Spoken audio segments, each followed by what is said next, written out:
एक आध दो केस ऐसा हो जाता है, इतना हम लोग हाईलाइट कर देते हैं, पूछो मत। जैसे नीला ड्रम बड़ा पॉपुलर हुआ, हाँ, हम हाँ, लोग हाँ। पूरे नजर वही देखेंगे भाई, हर महिला जो है वो मार के नीला ड्रम में डालेगी, तो भले गरीब पैदा हुआ, गरीब मरूंगा नहीं। ओके।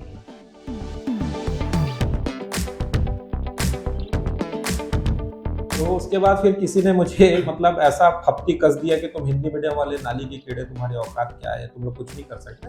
तो वो एक जीवन का मेरा टर्निंग पॉइंट रहा।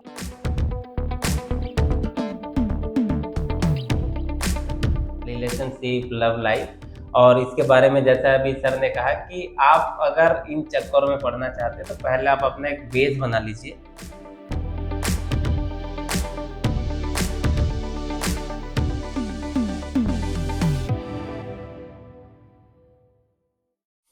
नमस्कार, जय जोहर संगवारी हो।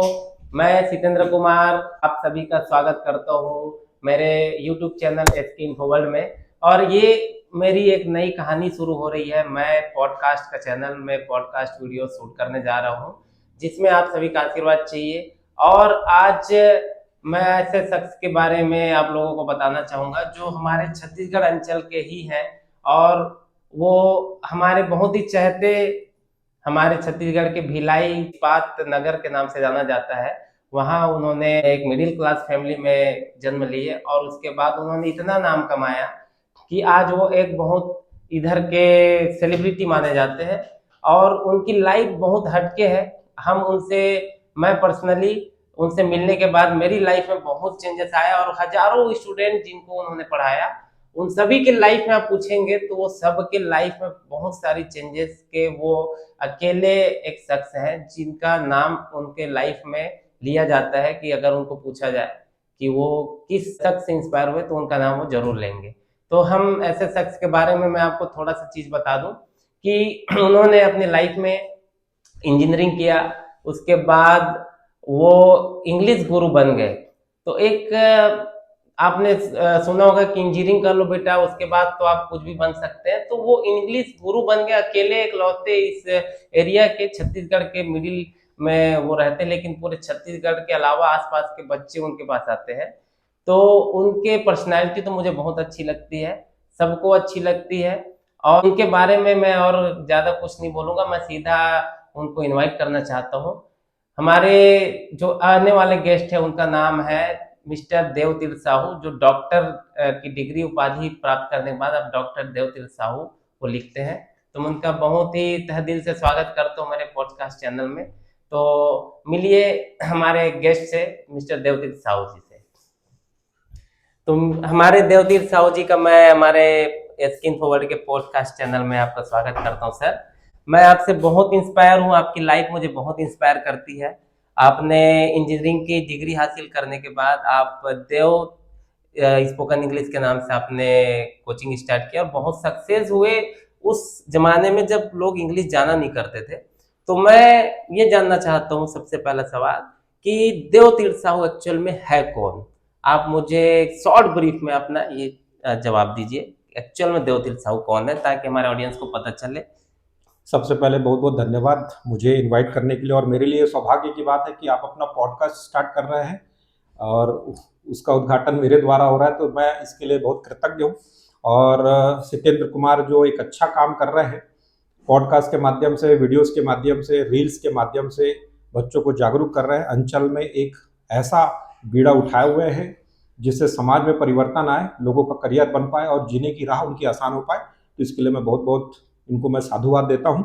और आज के इस खास उपलक्ष्य में जहाँ हम ये पॉडकास्ट शूट कर रहे हैं, बड़ा अच्छा लग रहा है। तो जैसा कि आपने सवाल पूछा कि भाई देवतीर्थ साहू है कौन, तो एक सादा सिंपल एक इंसान है जो अपनी मौज में और अपने शर्तों में ज़िंदगी को जीता है, और लाइफ जितना सिंपल हो पाए मैं उसी का प्रयास करता हूँ। एक बड़ा कहावत बड़ा फेमस है, it is very simple to be hard but it is very hard to be simple. तो हार्ड बनना बहुत आसान है, लेकिन सिंपल बनना बड़ा मुश्किल है। तो मैं वही सिंप्लिसिटी लाइफ जीने का प्रयास कर रहा हूँ। तो Devtirtha Sahu is a common man, a simple person. Very nice sir, आपका जो जवाब है बहुत ही इंस्पायर करता है। मैं पर्सनली आपके साथ ये पॉडकास्ट स्टार्ट इसलिए कर रहा हूँ सर, मैंने सबसे पहले आपको याद किया जब मुझे लगा कि पॉडकास्ट शुरू करना चाहिए, कि मेरी पर्सनली जब मैं सर से मिला, मैंने 1 महीने की क्लास इनसे ली थी 2013 के आसपास।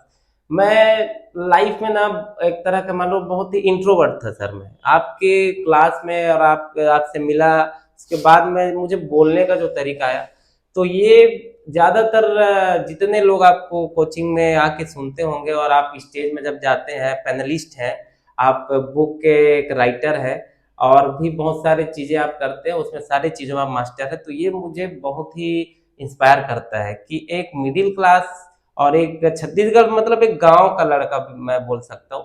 हो सकता है आपको छत्तीसगढ़ी आती भी होगी, छत्तीसगढ़ी कल्चर आप कितना फॉलो करते हैं ये मुझे थोड़ा सा बता दें, ताकि मैं ऑडियंस को ये बता पाऊँ कि कितने रूट में आप जीते हैं और कितने रूट में रहते हैं इतने हाई क्लास होने के बावजूद। नहीं, देखिए कहा जाता है कि ना भाई, इंसान अगर आप देखें, जैसे एक पेड़ की बात करते हैं, पेड़ कितना ऊंचा हो पाएगा बात की बात है, उनकी जड़ें कितनी मजबूत है, कितनी गहरे तक है, वो सबसे इम्पोर्टेंट हो जाता है, पेड़ मजबूत है हो पाए। जहाँ तक बात छत्तीसगढ़ी और छत्तीसगढ़ी वाद की है, तो मैं बिल्कुल इस बात को मैं मानता हूँ। मेरे रूट में छत्तीसगढ़ी है, मेरे खून में छत्तीसगढ़ी है, मेरे एटीट्यूड में छत्तीसगढ़ी है। मैं 28 बार विदेश गया हूँ और मुझे याद नहीं आता कि मैं जब भी विदेश गया हूँ तो कहीं पर भी मैं छत्तीसगढ़ी को प्रमोट ना किया हूँ। ओके। मैं फॉरेनर से भी मिलता हूँ तो उनको छत्तीसगढ़ी भाषा, छत्तीसगढ़ी कल्चर्स, खान पान, रहन सहन के बारे में मैं जरूर बताता हूँ। और कई पॉडकास्ट और कई इस तरह से इंटरव्यूज में मैंने कहा, और ये सही बात है कि छत्तीसगढ़िया सबले बढ़िया, इसमें कोई दो राय नहीं है। तो छत्तीसगढ़ी मेरे खून में, और आज भी मैं छत्तीसगढ़ी खाना खाना, छत्तीसगढ़ी डांस, म्यूजिक, फोक, मैं बिल्कुल उसको मैं सजो के रखता हूँ, और मेरे जिंदगी में उनका एक बहुत बड़ा योगदान है कुछ कर पाने का। तो जैसे छत्तीसगढ़ी जो घर है हमारे, मोटा रोटी मुठिया वो सब खाते हो आप? बिल्कुल पसंद है, बनाए ला थे? नहीं, बनाने तो नहीं आया, बट एक बात जरूर कहूँ, कुछ दिन पहले मैं एक रील भी बना रहा हूँ, तो मैं अंगाकर रोटी हम बनाए अच्छा, माता हाँ। जी के सहयोग से बहुत अच्छा से मैं परसा पान ला लेके आए, घर में बनाए प्रयास करें तो बहुत शानदार बनी। उनमें रील की में भी बहुत आशीर्वाद मिली समझ ला। और सिलबट्टा में चटनी पीस के, वो अच्छा। अपन बाड़ी के धनिया पत्ती तोड़ के बनाए मुठिया रोटी हम खातन, चिला फरा, डुबकी कड़ी मोर फेवरेट है, हर प्रकार के भाजी में खाते हो, बुकनी भी मोर घर मिल जाई आपला। तो भले जैसे बोलते हैं ना, राजा मन के खाना, तो राजा मन के खाना कोई पिज्जा बर्गर ना है भाई। आप राजा तभी कहलाओ जब आपके घर में अंगाकर बन सकते हैं, डुबकी कड़ी बन सकते हैं। तो हमारे काका जो ही से बासी खाए पर प्रमोट करे, बासी वासी खाओ कभी? बिल्कुल, मैं बासी खाता हूँ। अब जैसे ये फरवरी खत्म होने वाला है, होली के बाद जैसे गर्मी बढ़ी तो हमारे यहाँ तो बासी खाए पर लड़ाई हो जाती है। मैं आपको एक किस्सा बताता हूँ, जब मैं ग्वालियर में पढ़ाई कर रहा हूँ। अब ग्वालियर ठेठ अगर आप देखो तो वो ऐसे बेल्ट है जहाँ रोटी ज्यादा खाए जाते हैं। हम कुछ छत्तीसगढ़िया मिलके वहाँ पे बासी कल्चर लेके आ रहे हो। यकीन जानो कि गर्मी के मौसम में बासी खाए पर झगड़ा हो ग्वालियर में? ग्वालियर में, वो जगह जहाँ पे ना केवल भारत के बल्कि विदेशी लड़का मन भी पढ़े बर आए हॉस्टल में। ओके। तो बासी खाए बर झगड़ा हो गया कि यार मोर बर बासी नहीं बची। अरे बहुत बढ़िया, बहुत अच्छी इंस्पायरिंग स्टोरी है। और मैं अपने ऑडियंस को बता देना चाहता हूँ कि देव तीर्थ साहू, देव स्पोकन इंग्लिश, जो भिलाई के अभी सेक्टर 10 में है, उनके मालिक हैं। और इन्होंने एक ये बुक लिखा है। सर आप ये बुक के बारे में थोड़ा बता दें, ये सर के द्वारा लिखा हुआ एक बुक है। देखिए, जैसे हम बोलते हैं ना कि एक अच्छा कारीगर वही है जिसके पास अच्छे टूल्स हों। और एक अच्छा स्टूडेंट तभी बन पाएगा जब उसके पास अच्छे स्टडी मटेरियल्स हों। एक अच्छा अगर पेंटर के पास अच्छे कलर्स, उनके अच्छे ब्रश ना हो, एक अच्छे बढ़ई के पास अच्छे काटने का या छीलने का हथियार ना हो, तो वो एक अच्छा कलाकार नहीं बन पाएगा।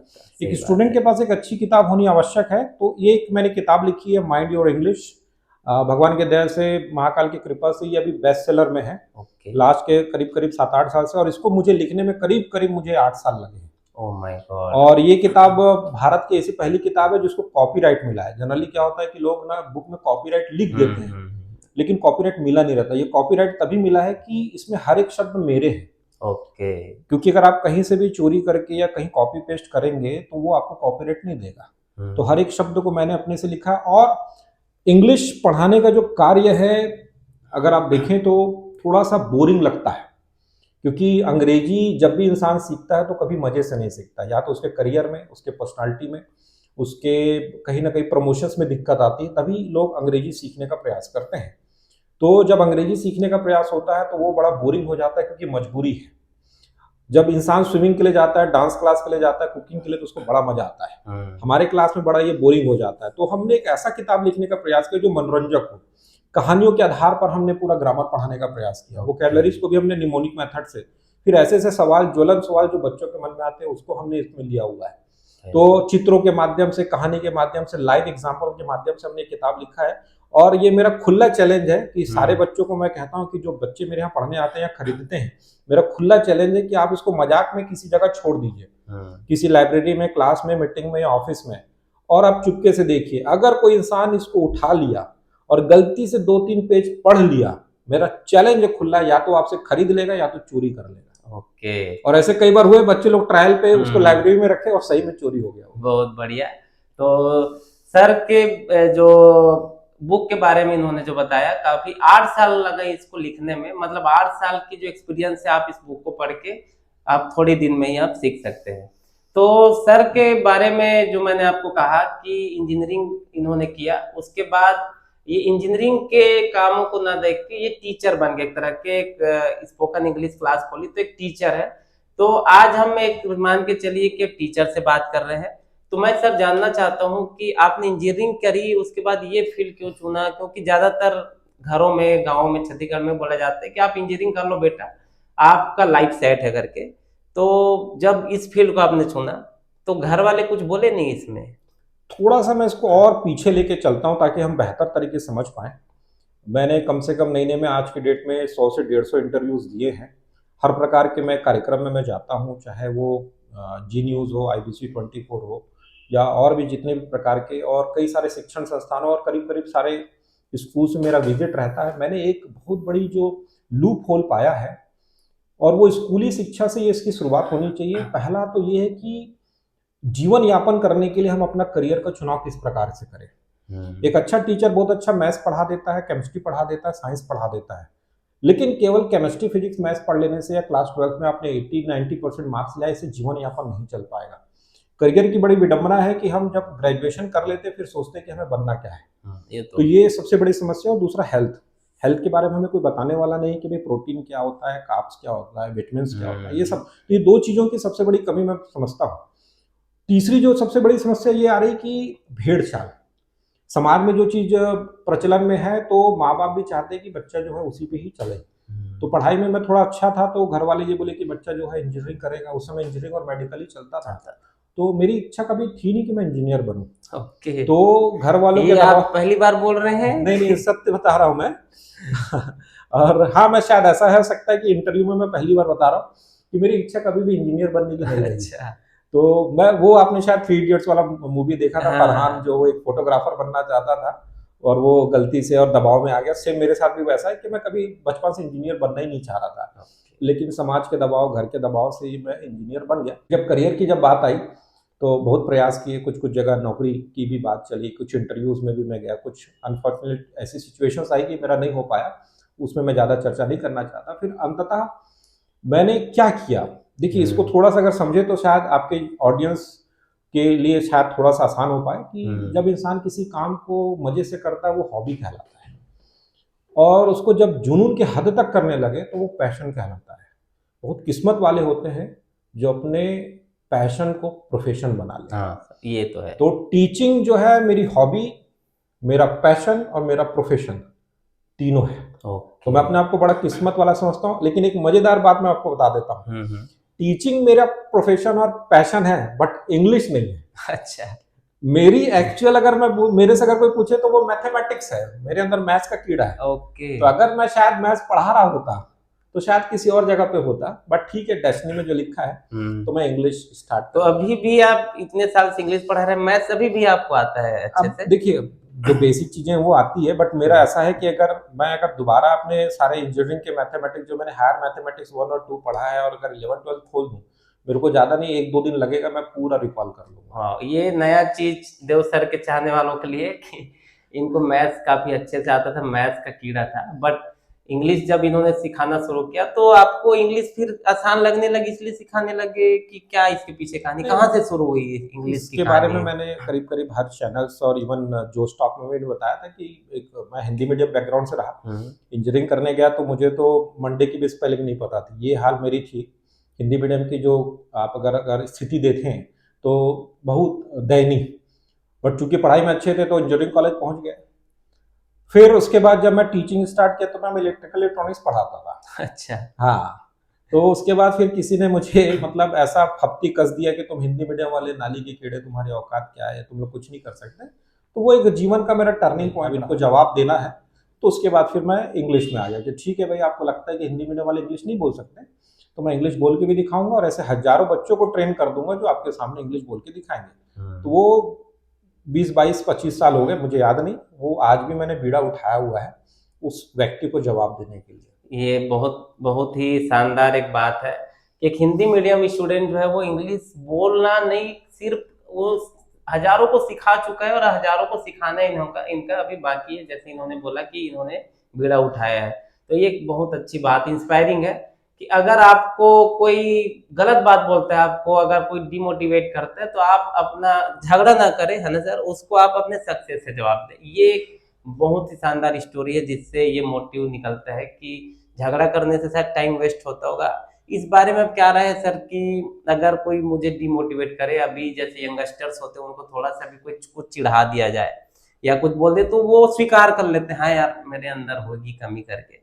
जनरली वो जो आप बोले सक्सेस करके वो जवाब देना, उस लेवल तक का वो सोच नहीं पाते। तो ये मिडिल क्लास के बच्चे जिनको हायर वाले क्लास वाले अगर कुछ दबा दिए, कुछ बोल दिए, तो वो डिमोटिवेट होके ना वो ऊपर नहीं आ पाते। तो इस पे हम कैसे आप उसको बताएंगे कि उस बच्चे को हम अपने आप में क्या आत्ममंथन करना चाहिए? नहीं देखिए, ये तो आप मान के चलिए कि जिंदगी में मैं ऐसा समझता हूँ कि माँ बाप और दोस्त रिश्तेदार के बाद अगर कोई एक ऐसा इंसान है जो आपके लिए हमेशा अच्छा सोचेगा, तो वो स्वयं आप हो। ओके। कौन पड़ोसी क्या कह रहा है, दुनिया क्या कह रही है, वो तो चाहेगा कि आपका नुकसान हो। आप इस चीज को आप समझ जाइए कि मैं अक्सर भी इसलिए भी कहता हूँ कि आप अपनी खुशियों को कभी भी स्टेटस में मत लगाइए। आपके चाहने वाले बहुत कम हैं और आपके बुरा चाहने वाले लाखों और हजारों हैं। तो अगर आपके सामने वाला कौन क्या बोलता है, कैसा सोचता है, किसी के टी शर्ट में मैंने एक बहुत अच्छा कोटेशन पढ़ा, what you think about me that is none of my business. Okay. आप मेरे बारे में क्या सोचते हो वो मेरा काम नहीं है सोचना, आप जानो भाई।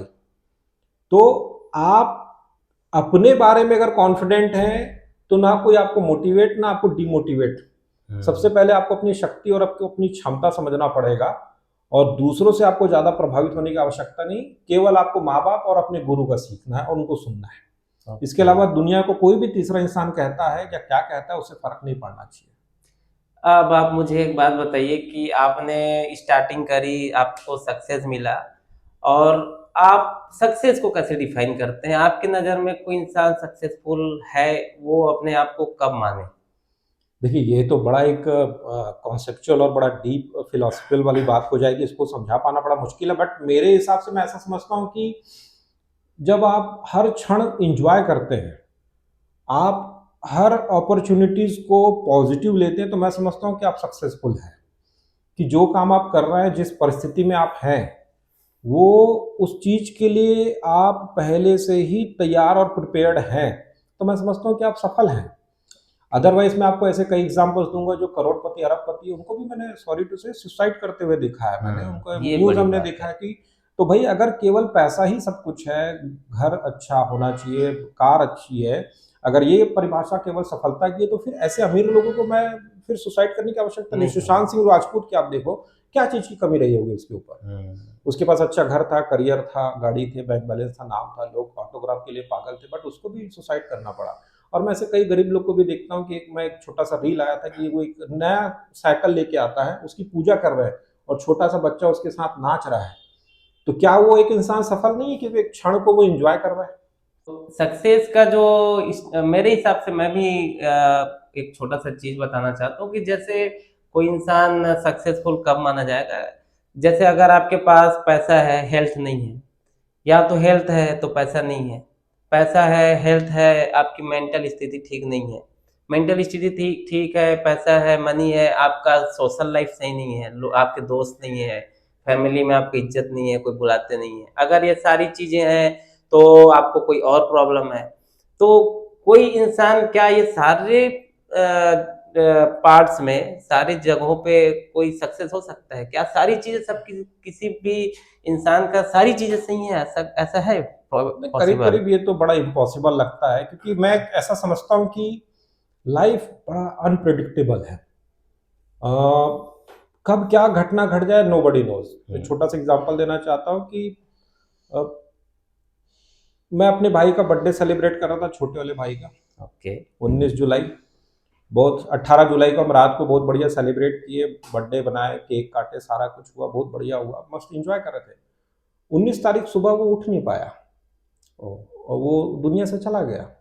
वो हमको पता ही नहीं चला, वो ऐसा झटका था कि समझ में नहीं आया कि एक बंदा जो है जस्ट 10 घंटा 12 घंटा पहले हमारे साथ बढ़िया एंजॉय कर रहा है, खेल रहा है, केक काट रहे, मस्ती कर रहा है, सुबह उसकी आंखें नहीं खुल पाई। तो लाइफ इज अनप्रडिक्टेबल। बीमारियां, पैसे का उतार चढ़ाव, रिश्ते में बनना बिगड़ना, these are the symbol that you are living. आप जी रहे हैं, जैसे आप मेडिकल में बोलते हैं ना, ऊपर नीचे लाइन जा रहा है, इसका मतलब आपका काम कर रहा है। और जैसी सीधी लाइन हो जाए तो समझ जाओ कि आप खत्म। तो लाइफ में अप्स एंड डाउन तो आते रहेंगे। All the fingers are not same.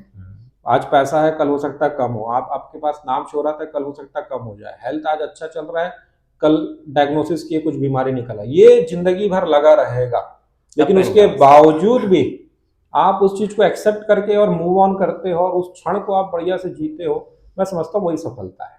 हाँ, ये बहुत बढ़िया बात आपने कही। अब मैं ये जानना चाहता हूँ सर, आप लोगों को मोटिवेट करते हैं, लोगों को आप बताते हैं कि कैसे लाइफ स्टाइल जिए, आप उनको समझाते हैं। कभी आपको जब ऐसा प्रॉब्लम आता है आपकी लाइफ में, आप डिमोटिवेट हो गए, आपको कोई प्रॉब्लम आ गई, तो आप अपने आप को कैसे आप सेल्फ रिलीव करते हैं आप? देखिए, एक एपीजे अब्दुल कलाम जी ने बहुत अच्छी बात कही थी कि when you are in the toilet and when shit happens, you are the only one person that who looks that. तो जब आप बाथरूम में होते हैं और आप जब आप शिट कर रहे हैं, उस समय आप अकेले होते हैं। तो जब आपकी जिंदगी में शिट होती है भाई, तो आप एक्चुअली में अकेले होते हैं। तो एकला चलो रे कुछ कोई साथ देने वाला नहीं है। लाइफ में मेरे भी अप्स एंड डाउन्स आए हैं, बट चूंकि हम लोग एक टीचर होने के नाते हम लोग बहुत अच्छे एक्टर होते हैं। आप मेरे साथ भी एग्री करेंगे, क्योंकि आप भी शिक्षा जगत से जुड़े हुए हैं। तो घर की समस्या, हेल्थ की समस्या, पारिवारिक समस्या और फाइनेंशियल समस्या को हम लोग कभी भी शेयर उस तरह से नहीं करते। बट हमारे अंदर क्या तूफान चल रहा है वो हम ही जानते हैं, बट हम शेयर नहीं करते। बट ये होता है हमारे साथ। तो इसके लिए मैं जो समझता हूँ कि मेरे लाइफ में भी कुछ कुछ ऐसे क्षण रहे जिसमें मेरी पत्नी हो गया, मेरे परिवार के लोग जानते हैं, या कुछ और खास लोग भी, कि मेरे लाइफ में क्या क्या अप्स एंड डाउन हुआ। उस समय जो सबसे ज़्यादा मेरे लिए हेल्पफुल रहा वो ओशो का रहा।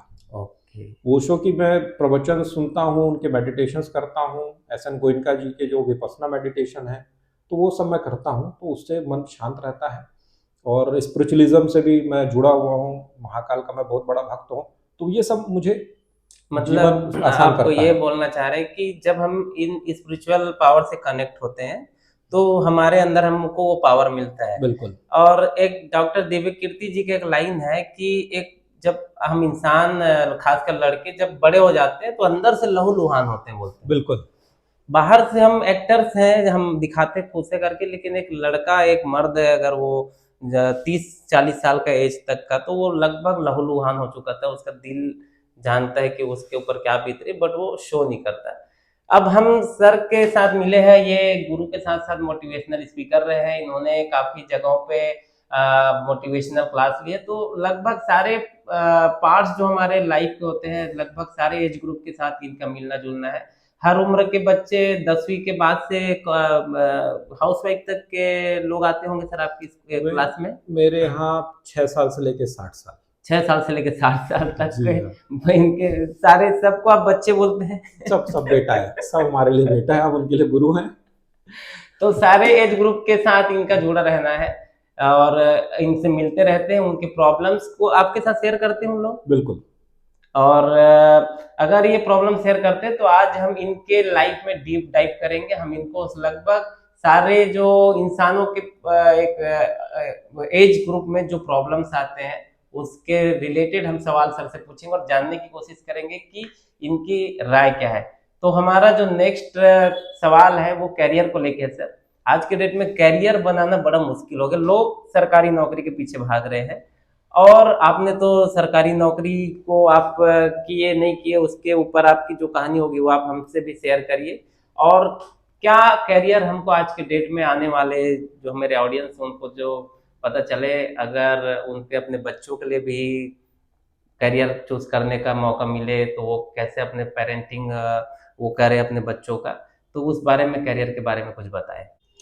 आपका जो सवाल है बड़ा जीवंत सवाल है, और मैं ऐसा समझता हूँ कि मेरे क्लासेस में मैं ऐसा प्रयास करता हूँ कि एज ए टीचर ना पढ़ के या पढ़ा के, एज ए फ्रेंड मैं पढ़ाता हूँ। इसके पीछे कारण ये है कि जब आप किसके साथ कंफर्टेबल फील करते हैं। अनजान लोग के साथ आप कभी भी कंफर्टेबल फील नहीं करते। आप अपने दोस्तों के बीच ही कंफर्टेबल फील करते हैं। आप मस्ती मजाक कर सकते हैं, डांस कर सकते हैं, चुटकुला सुना सकते हैं, बिलो द बेल्ट हिट भी कर सकते हैं। आप दिल की बातें सबसे ज्यादा बच्चे माँ बाप के साथ शेयर नहीं करते, अपने दोस्तों से करते हैं। तो मैं भी दोस्त बनने का प्रयास करता हूँ। तो ये सबसे बड़ा कॉमन सवाल है, ना केवल एक बच्चे का, उनके पेरेंट्स का भी, कि भी बच्चे का करियर का क्या। और करियर के बारे में मैंने शुरू में भी कहा कि देखिए, करियर का मतलब होता है जीवन यापन, कि मेरा जीवन कैसे चले। हर एक इंसान की एक बेसिक जरूरत है कि भैया ना, खाना पीना है। बट एक फैमिली को जब चलाने की बात होती है तो एक अमाउंट हम सोच के रखते हैं, भाई इतना अमाउंट तो होना चाहिए कि जिससे मैं घर का ईएमआई पटा पाऊँ, मेरे पास एक कार हो या गाड़ी हो, बच्चों का जो सैलरी, बच्चों का जो स्कूल का फी है वो मैं दे पाऊँ। और डायपर की भी अगर आप कीमत की बात करें तो भी 65 रुपया चल रहा है आजकल 3 पैड का। तो ये सब निकाल पाए, रोज का 100 रुपये मान के चलो, अगर आपका बेबी हो जा रहा है तो। बिल्कुल, तो वो होना चाहिए। अब करियर को लेके क्या एक मिसकॉन्सेप्शन है कि भाई सरकारी नौकरी ही जब लगेगा तो ही एक बच्चे का करियर हो पाएगा। देखिए, सरकार किसी भी, मैं उसमें नहीं जाना चाहता, चाहे किसी की भी सरकार हो, सरकारी नौकरी मुट्ठी भर लोगों को ही मिलेगा। अभी अगर भारत की आबादी अगर हम बात करें तो 150 करोड़ है। अब 150 करोड़ में आप सबको तो सरकारी नौकरी नहीं दे पाएंगे। नौकरी सरकारी भी हो सकती है और प्राइवेट भी हो सकता है, और दूसरा व्यापार भी हो सकता है। ठीक है, आप इतिहास उठा के देख लीजिए कि जो देश तरक्की करता है वो कभी भी चाकरी करके नहीं कर सकता, चाहे वो सरकारी हो चाहे प्राइवेट हो। वो कुछ बेच कर ही देश डेवलप होता है। चाहे आप चाइना की बात कर लो, चाइना हर चीज को मैन्युफैक्चर कर रहा है। अमेरिका की बात कर ले, वो सॉफ्टवेयर से लेके सारे हथियार भी। जर्मनी में जाएंगे तो इंजीनियरिंग मशीनरीज वगैरह बेच रहा है। जापान टेक्नोलॉजी में आगे है, कुछ ना कुछ बेच रहे हैं। तो और आप हमारे भारत देश में भी अगर आप देखें तो जैन, मारवाड़ी, गुप्ता, सिंधी, पंजाबी, ये सब लोग जितने हायर लेवल के लोग हैं, तो उसमें कुछ कॉमन मिलेगा कि सारे बिजनेस कर रहे हैं। और आप अपने शहर में 5 प्रमुख बड़े धनाढ्य लोगों का अगर आप लिस्ट बनाए तो मैं चैलेंज करता हूँ 5 के 5 बिजनेसमैन होंगे। तो जिनको सरकारी नौकरी चाहिए वो बिल्कुल जाए, मैं उसके खिलाफ नहीं हूँ। हर एक इंसान चाहता है कि मैं भी कलेक्टर बनूं, मैं भी इनकम टैक्स ऑफिसर बनूं, बनिए, बट वो लिमिटेड लोगों का है। तो कहीं ना कहीं व्यापार भी एक ऐसा ऑप्शन है कि जिसमें हम अपना करियर बना सकते हैं। मैं अपने दोनों छोटे बच्चे, मेरे 2 बच्चे हैं, मैंने पहले ही कह दिया कि भाई आप लोग को चाकरी नहीं करना है, आप व्यापार में जाइए, व्यापार जाइए, आपको इतना पैसा मिलेगा। और दूसरा सबसे बड़ा मेरे को प्लस पॉइंट ये लगता है कि जब व्यापार करते हैं तो न केवल आप अपने परिवार का बल्कि आने वाले कई पीढ़ियों का जो है कल्याण करके जाते हैं। जैसे अगर आप देखेंगे मुकेश अंबानी है ना, जो अभी है, वो जब बिजनेस छोड़ के जाएंगे, उनके बच्चे, फिर उनके बच्चे के बाद बच्चे जो है, धीरूभाई अंबानी ने एक एम्पायर खड़ा किया, तो आप एक एम्पायर खड़ा करके चले जाते हैं। तो उससे आने वाले समाज को तब कल्याण कर ही रहे हैं, लेकिन आप अपने पूरे खानदान के लिए बढ़िया सा न्यू बना के आप चले जाते हो। तो करियर के बारे में सोचना तो बहुत इंपॉर्टेंट है। और सबसे बड़ा समस्या हमारे भारत देश में ये है कि कोई भी बच्चा जब करियर के लिए सोचता है, एक मैं कॉमन बात करूं तो वो करीब 18 साल, 20 साल, 21 साल के बाद सोचता है। ट्रेन में बैठने के बाद वो सोचता है कि मुझे जाना कहाँ है। आर्मी में भर्ती होने के बाद वो बंदूक चला रहा है तो पूछता है कि मुझे चलाना किधर है ना। और आप, मैं एक सिंपल से भी सवाल पूछता हूँ कि जैसे हम लोग रेस्टोरेंट जाते हैं तो रेस्टोरेंट जाने के बाद हम लोग ये पूछते हैं कि यार खाना क्या है, जबकि सवाल गलत है। पहले आपको ये डिसाइड करना होता है कि मुझे खाना क्या है, उसके हिसाब से रेस्टोरेंट डिसाइड होना चाहिए। ये सही बात है। ये लाइन आप एकदम सोचिएगा, ये जो लाइन सर ने आपने बोला वो बहुत डीप लाइन है। तो हम शॉप में जाने के बाद सोचते हैं कि खरीदना क्या। भाई पहले आप डिसाइड कर लो कि मुझे खरीदना क्या है, उसके हिसाब से आप शॉप डिसाइड करो कि भाई ये शॉप में मुझे ये चीज मिलेगा। तो करियर में जैसे मैं सिंगापुर 3 बार गया, मैं अक्सर एग्जांपल देता हूँ। सिंगापुर में एक प्रोसेस के तहत 13 साल के 14 साल के बच्चे का विजन क्लियर करा दिया जाता है। ओके। तो एक 14 साल के बच्चे को, 13 साल के बच्चे को अगर उसका विजन क्लियर है कि भाई मुझे आर्मी ऑफिसर बनना है, मुझे स्पोर्ट्स पर्सन बनना है, बिजनेसमैन बनना है या आर्टिस्ट बनना है, तो 14 साल के बच्चे का अगर विजन क्लियर है तो आगे का मेहनत उसी फील्ड में किया जाएगा। लेकिन अगर आप 20 साल, 21 साल के बाद अगर आप सोचेंगे कि भाई मुझे साइंटिस्ट बनना है, डॉक्टर बनना है, इंजीनियर बनना है, कोई भी, तो आपका 6-7 साल खराब हो चुका है। आप दुनिया भर के ऐसी चीजों को पढ़ रहे हैं जिससे कोई मतलब नहीं है। अभी आप देखिए, जैसे कि एक बच्चा है जो, क्या नाम है उसका, बड़ा फेमस क्रिकेटर है, वैभव सूर्यवंशी है ना, वो अभी क्रिकेट में इतना बिजी है कि अपना 10th एग्जाम छोड़ दिया। हाँ, अभी 10 के एग्जाम के लिए आया तो बोला कि मेरा शेड्यूल टाइट है, मैं नहीं टाइट दिलाऊंगा है, एग्जाम। ठीक है, कोई बात नहीं, बहुत अच्छा मैसेज तो मैं नहीं कहूंगा, लेकिन फिर भी आप देखिए उस बच्चे का विजन क्लियर है कि मुझे आईपीएल में और टॉप करना है, मुझे इंडिया टीम में आना है, तो उस हिसाब से वो मेहनत कर रहा है। लेकिन अगर आप उसको नहीं, उसके घर वाले बिठा दे कि नहीं बेटा तुझे पहले मैथ्स लेना है, 12 करना है, फिर बीएससी बीकॉम इंजीनियरिंग करना है, उसके बाद तो फिर क्रिकेट के बारे में सोचेगा, तब तक तो उम्र निकल जाएगा, तब तक तो लेट हो चुका रहेगा। तो एक बच्चे का विजन कम से कम 14 साल 15 साल आते आते तक क्लियर हो जाना चाहिए। ओके, तो एक तरह का जो करियर के बारे में अगर बात करी जाए तो सर का ये बोलना है कि टाइम रहते ही अगर आप डिसाइड कर लेते हैं कि आपको क्या करना है तो आपका राह आसान हो जाएगा, बहुत है ना? जी। क्योंकि आपने पहले सोचने के बाद आपको वो गाइड भी मिलना चालू हो जाता है और आपको भी रास्ते मिलने चालू हो जाता है। सर इसी पे भी रिलेटेड एक सवाल है मेरा कि हम जो चाहते हैं, है ना, क्या वो मिल जाता है हमको? एक लाइन, मैंने ये लाइन पढ़ा हुआ है सीक्रेट नाम की एक बुक में, ये कितना मानते हैं आप इसको कि हम किसी चीज को, वो शाहरुख खान का भी लाइन है, किसी चीज को हम दिल से चाहें तो सारी कायनात हमें उससे मिलाने की साजिश में लग जाती है, तो इसके बारे में आपका क्या सोचना है? थोड़ा सा मैं इसको अलग तरीके से मैं चर्चा करूं तो थोड़ा सा स्पिरिचुअलिज्म से अगर मैं लेकर बोलूं तो बोलते हैं ना परमात्मा या मोक्ष की प्राप्ति। हम्म। मैं ओशो से बड़ा कनेक्टेड हूं, और ओशो का जो कहना है कि जब आप लाइफ में परेशान हो ना तो छोड़ दो, सरेंडर कर दो। जैसे कि आप मान के चलिए कि आपको कार चलाने आता है, ठीक है ना, तो आप पहाड़ी इलाके पे चला रहे हैं, जैसे आप सिक्किम निकल गए, अब आपको नहीं समझ में आ रहा है कि मैं गाड़ी कैसे चलाऊं, क्योंकि बहुत संकरा है वो, बड़ा खाई वाला इलाका है, तो आप क्या करते हो, किसी एक्सपर्ट को कार चलाने के लिए दे देते हो, मतलब आप छोड़ देते हैं। एक्सपर्ट पे छोड़ दीजिए, एक्सपर्ट मतलब महादेव पे छोड़ दीजिए, भगवान के ऊपर छोड़ जिसको आप दीजिए, मानते हैं, जिसको भी आप मानते हो छोड़ दो, वो संभाल लेगा, लाइक दैट। तो मेरा ऐसा मानना है कि लाइफ को मैं जैसा जीने का प्रयास करता हूँ, बहता हुआ नदी बन जाइए। ओके, आप छोड़ दीजिए, go with the flow, go with the flow.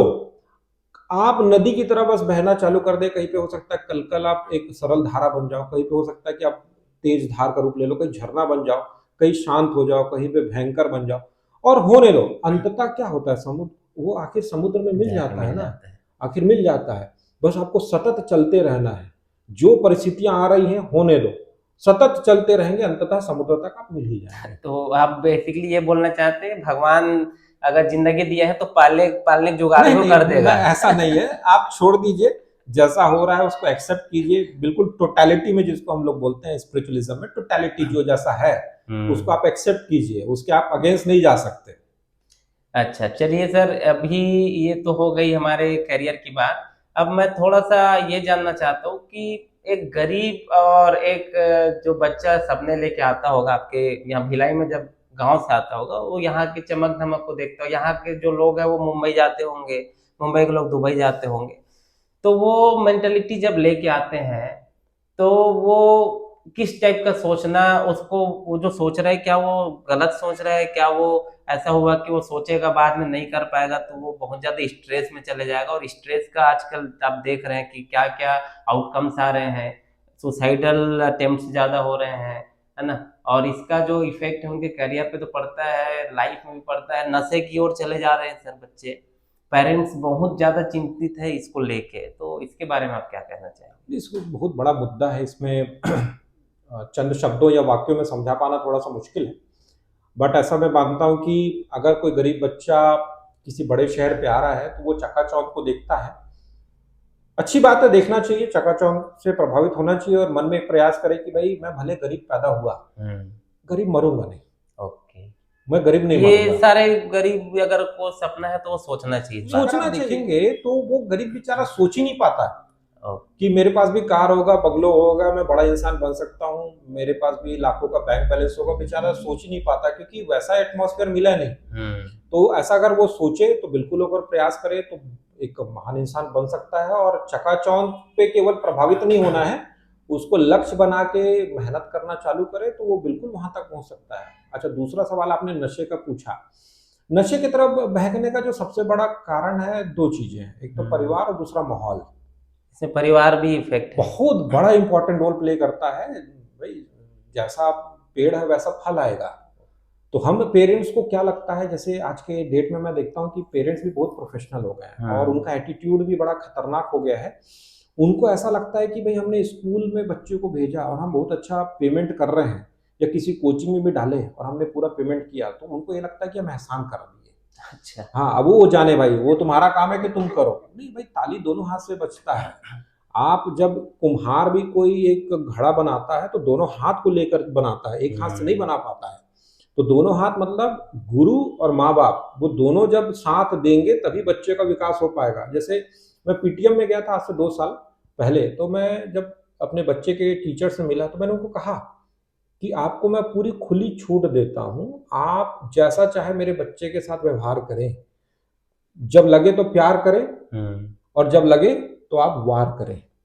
मैं बिल्कुल आपको छूट देता हूँ, मेरे तरफ से कोई कंप्लेंट नहीं आएगा, वो आपका बच्चा है, आप पीटिए, प्यार कीजिए, क्योंकि मार प्यार दोनों चाहिए। आप ये नहीं बोल सकते कि भाई कि मेरे बच्चे को तो कोई टच नहीं करेगा। क्यों नहीं करेगा भाई, आप टच करते हो। और बुराई क्या है, जब कुम्हार भी किसी मिट्टी को जब मारता है, लेकिन हाँ तभी शेप मिलता है। तो एक मन में मेंटालिटी बन गई कि भाई बच्चे को ज्यादा हार्डशिप नहीं करना है। नहीं, बिल्कुल जरूरी है, जहां जो जरूरत है, शाम दाम दंड भेद, वो बहुत जरूरी है। तो वो टीचर बड़ी इंप्रेस हो गई, बोले आप पहले ऐसे अभिभावक हैं जो हमको खुली छूट दे रहे हैं, नहीं तो हम हल्का सा भी टच कर दे तो यहाँ बवाल कट जाता है।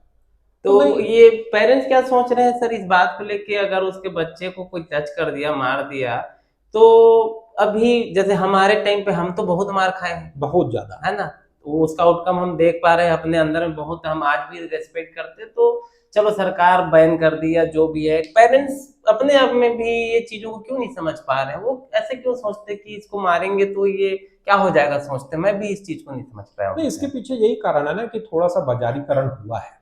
इसमें मैं 100% पेरेंट्स को दोष नहीं दूंगा। जिस हिसाब से शिक्षा का भी बाजारीकरण हुआ, देखिए पहले शिक्षा सेवा था, अब ये मेवा काटने का एक अच्छा तरीका है।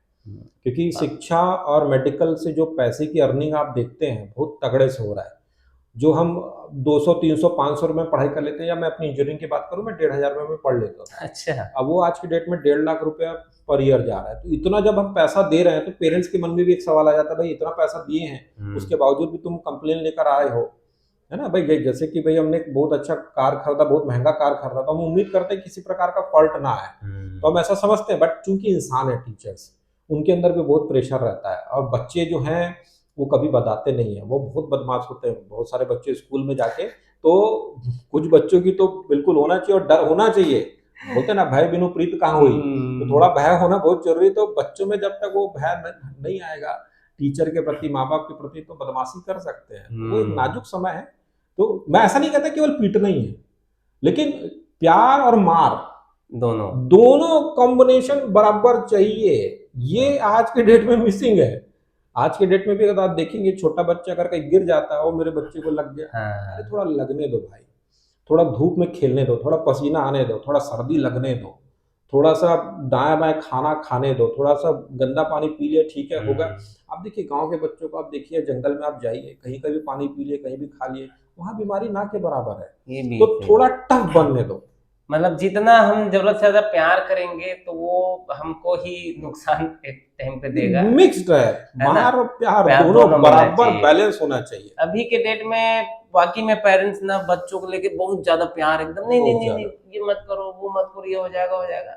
और आपने जो कहा जंगल साइड जो बच्चे रहते हैं ऐसे घूम रहे हैं, उनको कोई देख नहीं रहा, तब भी बहुत स्ट्रांग उनकी बॉडी है। छोटा सा एग्जांपल आपको देता हूँ, जितने भी ये चैनल के माध्यम से वीडियो देख रहे हैं, जितने भी जिनकी भी उम्र 40 के ऊपर है, मैं चैलेंज करता हूँ, आप थोड़ा सा अपना पैंट उतार के देखें, आपके घुटनों में और पैर में, मैं चैलेंज करता हूँ, कम से कम 15 से 20 चोट के निशान होंगे। सही बात है, तो मेरे में भी है, हमारे में भी, मेरे में भी है। लेकिन आप अपने बच्चों के पैर देख लीजिए, कितने चोट के निशान होंगे, 1 या 2। कांटा तो अब गड़ता ही नहीं है सर, खेत में जा ही नहीं रहे बच्चे, तो वो दिक्कत है। तो थोड़ा सा नेचुरली आप लाइफ को जिए, और वो वापस जिंदगी वापस उसी राह पे जा रही है। चलिए अब हम थोड़े से हटके एक नया टॉपिक पे बात करते हैं सर, पर्सनालिटी और एटीट्यूड के बारे में, क्योंकि आप पर्सनालिटी डेवलपर भी है, पर्सनालिटी डेवलपमेंट की क्लास लेते हैं। अभी के डेट में जैसे एक लड़का और एक लड़की दोनों आपके क्लास में होते होंगे, तो कैसे एटीट्यूड के बारे में इनको जानना चाहिए, एक दूसरे को इनको क्या एटीट्यूड पसंद है? क्योंकि अभी के डेट में ज्यादातर हम पर्सनालिटी, अगर मैं अच्छा कर रहा हूँ तो मैं यही सोच के करूंगा कि किसी को अच्छा लगना चाहिए, लड़की भी यही सोच के करेगी कि उसको कोई देखे तो लड़के लोग उसको पसंद करें। तो थोड़ी सी इस बारे में हमको बताइए।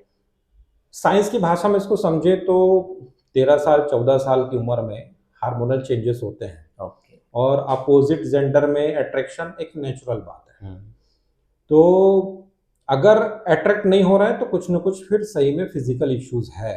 ये बड़ा कॉमन है, एक 13 साल का बच्चा, 14 साल का बच्चा या बच्ची जो है, अट्रैक्शन होगा, नो डाउट, इसमें कोई बुराई नहीं है। बट अल्टीमेटली क्या होता है ना कि आप ये सब चीजों में जाते हो, दोस्ती यारी कीजिए, खाना पीना कीजिए, मस्ती मजाक कीजिए, सब अलाउड है। बट अगर आप डीप चले जाते हैं तो थोड़ा सा क्या हो सकता है कि करियर से अपन भटक सकते हैं। थोड़ा सा करियर में अगर अपन काम अच्छे से कर ले तो फिर चीजें आसान, और तो जिंदगी भर कर सकते हैं इसमें। तो यही तो मेन समस्या सर, हम करियर का जब बात करें तो हमारे रिलेशनशिप में इशू आता है। रिलेशनशिप में अगर हम डीप चले जाए बोल रहे हैं तो करियर हमारा लगभग खराब हो जाता है अगर रिलेशनशिप में कुछ भी अप एंड डाउन हुए। तो इसको कैसे मैनेज करना चाहिए आपके ये हिसाब बड़ा से? टफ है। देखिए, अब आप इस चीज को समझ लीजिए, जब आप नहा रहे हैं तो आप उस समय नाश्ता नहीं कर सकते, जब आप कार चला रहे हैं तो उस समय नहा नहीं सकते, और जब आप सो रहे हैं तो उस समय प्याज नहीं काट सकते। तो अगर ये आप दो नाव पे पैर रखेंगे तो ये समस्या होगा। तो हमारे समय में ऐसा हो सकता, हम ऐसा करते भी थे कि भाई ये सब चीज के लिए भी थोड़ा समय है ना। स्वाभाविक से बात है कि जब हम इंजीनियरिंग कॉलेज से निकले, लोगों से मिले, तो कई ऐसे दोस्त थे जो इस सब चक्करों में पड़े और उनको मैंने बर्बाद होते भी देखा। तो आप अपनी बाउंड्रीज पहले ही खींच लीजिए कि भाई ये सब चक्कर में भी मुझे नहीं पड़ना है। मेरा कम से कम सीए इंटर निकल जाए, मेरा नीट का निकल जाए, या मैं जेडबलई में पहले मैं एडवांस और मैं इसको क्लियर कर लूँ, या मैं कम से कम एनडीए में मैं इंटरव्यू निकाल लूँ। हाँ, इसलिए मैं बोलता हूँ कि भाई देखिए, किसी को प्रपोज करना है तो लव लेटर से मत कीजिए, ज्वाइनिंग लेटर से कीजिए। क्या बात है, बहुत खतरनाक लाइन है। लेकिन ज्वाइनिंग लेटर आते तक सर, आप जैसे हार्मोनल चेंजेस की बात की है ना, ये आपके क्लास 10 से शुरू हो जाता होगा नहीं, थोड़ी सी आजकल तो अट्रैक्शन क्लास वगैरह। 6 7 में भी हाँ, बड़ा कॉमन है भाई। तो उस टाइम पे तो ज्वाइनिंग लेटर आ नहीं सकता ना, तो वो जिस टाइम तक ज्वाइनिंग लेटर आने तक का उसको कैसे बैलेंस करेगा वो? देखिए, एक आप माइलस्टोन सेट कर लीजिए, जैसा कि मैंने कहा कि भाई मेरे को अपना नीट का एग्जाम जो है मेरे को निकाल लेना है पहले। अगर आप नीट निकाल लिए, जेडबलई निकाल लिए, आपने सीएमए ये है, सीए जो कोई भी है, कि भाई हाँ, मैं मेरी ये चीज हो गई, अब आगे की लाइफ मेरी आसान है। अब जैसे ही आपने जेडबलई निकाल लिया, नीट निकाल लिया, तो मान के चलिए आपने झंडा गाड़ी दिया है, तो 4 साल 5 साल की जो पढ़ाई करेंगे तो उसके बाद तो कुछ ना कुछ तो बोलने बताने लायक होंगे। तो कम से कम अब इसको भी निकालने में आपको क्या है, 17 18 19 साल के बच्चा जो है वो एनडी निकाल लेता है, नीट निकाल लेता है, जेडबल निकाल लेता है, सीएमए का कुछ कुछ फाउंडेशन हो सब क्लियर कर लिया रहता है। तो इतना तो वेट कर ही सकते हो। और ऐसा नहीं है, और वैसे भी प्यार की कोई उम्र थोड़ी ना होता है। ये भी सही बात है। तो हमारा जो अगला जो टॉपिक है, ये सोशल एक तरीके का बहुत ही इम्पोर्टेंट टॉपिक है, रिलेशनशिप, लव लाइफ। और इसके बारे में जैसा अभी सर ने कहा कि आप अगर इन चक्करों में पढ़ना चाहते हैं तो पहले आप अपना एक बेस बना लीजिए, कि वो जिसको आपने पसंद किया है उसको जब आपको लाने का टाइम आए तो आपके पास एक रहना चाहिए कोई बेस, एक कागज, ज्वाइनिंग लेटर दे, आपको वो चीजें मिल जाएंगी। और वही चीज जब ना मिले तब होता है जो प्रॉब्लम। तो ये जो आती है सर, नेक्स्ट जो टॉपिक है वो हमारा वो है ब्रेकअप्स के ऊपर। अगर जब सारी चीजें अच्छी चल रही होती है तो सब चीज बढ़िया रहता है, जब ये चीजें दिल टूट जाता है तो यहाँ पे कैसे रिएक्ट करना चाहिए एक इंसान को। और साथ में आप हमको ये भी बताएंगे कि एक लड़का लड़की जब एक रिलेशनशिप में होते हैं, जब टूटता है तो क्या कारण होता है? वो एक मिसकम्युनिकेशन हो सकता है, वे ऑफ टॉकिंग हो सकता है जिसकी आप क्लास लेते हैं, कैसे आप बात करना चाहिए, कैसे हमको कम्युनिकेशन स्किल पे ध्यान देना चाहिए, तो वो कितना इफेक्ट करता है एक रिलेशनशिप को? देखिए, अभी तो जमाना ऐसा चल रहा है कि दिल आजकल तो टूट ही नहीं रहा है। मतलब एक आ रहा है, दूसरा जा रहा है, लाइक दैट, है ना। और मैं क्या ही बताऊं अब इसको कि हमारे जमाने में तो चीजें थोड़ी अलग थी, और हम लोग अक्सर बोलते भी थे कि तेरे बगैर किसी और को देखा नहीं, तेरा दिया हुआ गुलाब फिर अब तक सूख गया लेकिन अभी तक फेंका नहीं। तो अब आजकल तो जमाना अलग है कि बोलते ना कि लड़कियों बोलते हैं कि धड़कते दिलों को अब काबू चाहिए, जिंदा हो या मुर्दा अब मुझे बाबू चाहिए। तो ठीक है, जोक्स अपार्ट की रिलेशनशिप, अब देखो आपके पास यंगस्टर्स आते हैं ना ज्यादातर बहुत बहुत और ऐसा भी होता होगा कि यही कोचिंग में ही कई लोगों को कोई चीजें अच्छी लगी, कोई लड़की को लड़का अच्छा लग गया, तो ये चीजें भी होती होंगी, आपको तो फील हो भी जाता होगा। नहीं, मेरे क्लास में तो ना के बराबर है, क्योंकि मैं स्ट्रिक्टली इस चीज को मेरे को बर्दाश्त नहीं है। ओके। क्योंकि कल के डेट में ये पता चले कि भाई आपके क्लास में ऐसा ऐसा कुछ हुआ, तो ये करियर से मैं कॉम्प्रोमाइज नहीं करता। तो मुझे अगर कोई पता चला तो उनके पेरेंट्स से ज्यादा खतरनाक तो फिर मैं बन जाऊंगा। भाई तुमको जो करना है मेरे क्लास खत्म होने के 3 महीने के बाद आप करेंगे, मेरे रहते तो ये सब चीजें बर्दाश्त नहीं होगी। क्योंकि आप यहाँ पढ़ने आए हो, थोड़ा पढ़ाई पे फोकस करो। हाँ, दोस्ती यारी, घूमना फिरना, चाय पानी तक तो ठीक है, बट जैसा आपने बोला ब्रेकअप, तो वो आज के डेट में मूव ऑन और ब्रेकअप हमारे जमाने में बड़ा होता था। आज के जमाने में मैं थोड़ा सा समझता हूँ कि सब देखिए, जैसे पहले एक सिंगल सिम का मोबाइल आता था, अब आजकल तो डबल सिम और ट्रिपल सिम चल रहा है।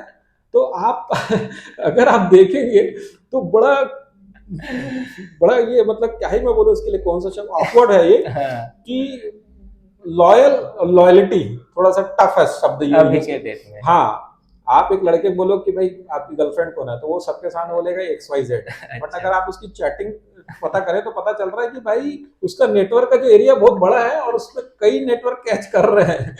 तो ये सिर्फ लड़कों के सब लड़कियों के साथ भी ऐसा है। देखिए, किसी जमाने में सबके मैं नहीं बोलूंगा, बट कोई, मैं एक लड़की को भी देखा, मैं फैमिली के साथ था, तो वो एक लड़की आई, दुबली पतली थी, हाथ पैर में दम नहीं, हम किसी से कम नहीं वाली, बिल्कुल फांपा टाइप की।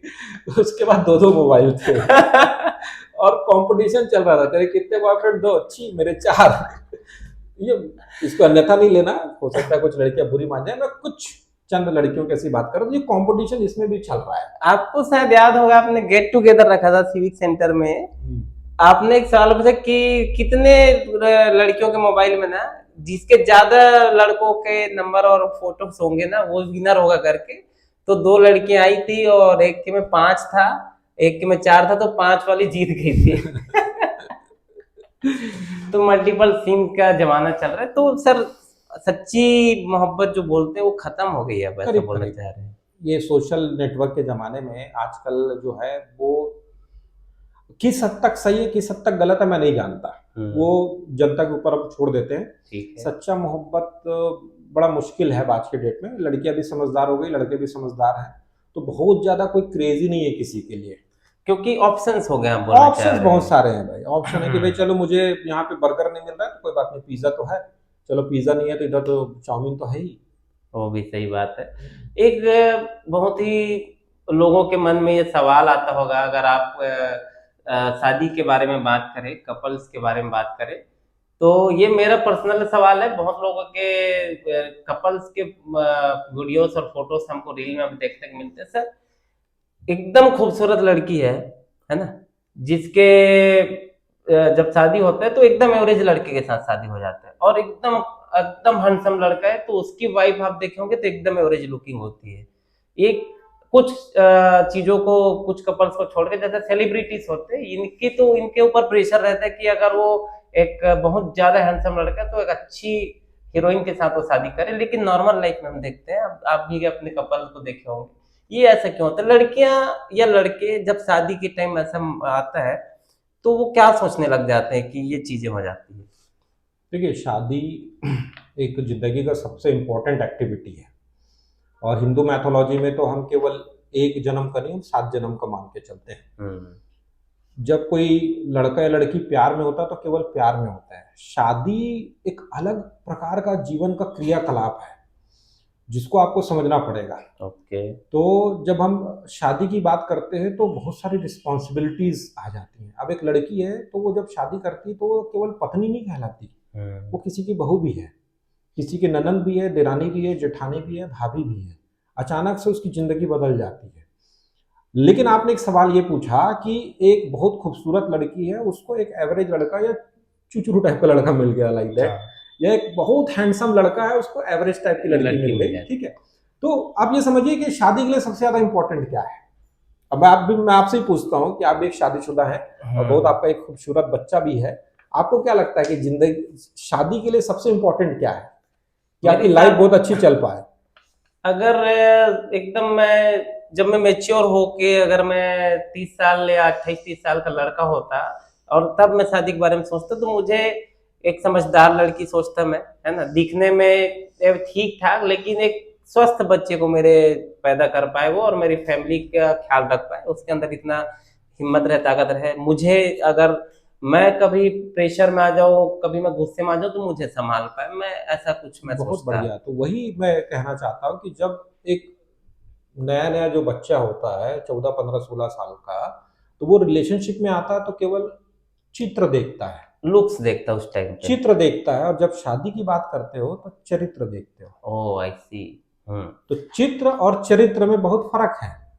तो जिंदगी चलाने के लिए चित्र से कहीं ज्यादा इंपॉर्टेंट है चरित्र। जैसे कि ओके। आप अपनी माँ से बहुत प्यार करते हैं, इसलिए नहीं हम्म। करते कि वो बहुत खूबसूरत महिला है, वो कोई की मान के चलिए कि मिस इंडिया बनी रही हुई नहीं, भगवान ना करे कल के डेट में उसका चेहरा भी खराब हो जाए, आपके प्यार में कोई कमी नहीं होगी। आपका बच्चा कैसा भी हो, आप उससे बहुत प्यार करते हैं। आपका दोस्त कितना भी गंदा दिखता हो, ठीक से नहीं भी नहाता होगा, तो भी आप उससे बहुत उसका और प्यार मोहब्बत, करते हैं। तो आप उसके चित्र से थोड़ी मोहब्बत कर रहे हैं, आप उसके चरित्र। तो हम्म। जिंदगी में शादी के लिए चरित्र बड़ा इंपॉर्टेंट है। अब आप देख लीजिए कि कई सेलिब्रिटीज को आप देखिएगा, बहुत दिखने में खूबसूरत है, लेकिन आप उनका एक्स्ट्रा मैरिटल अफेयर देखिए कितने ज्यादा चल रहे हैं, या कोई बदमाशी कर रहा है, शराब पी रहा है, छेड़खानी कर रहा है, तो ऐसे कितने सारे एग्जाम्पल्स हम दे सकते हैं।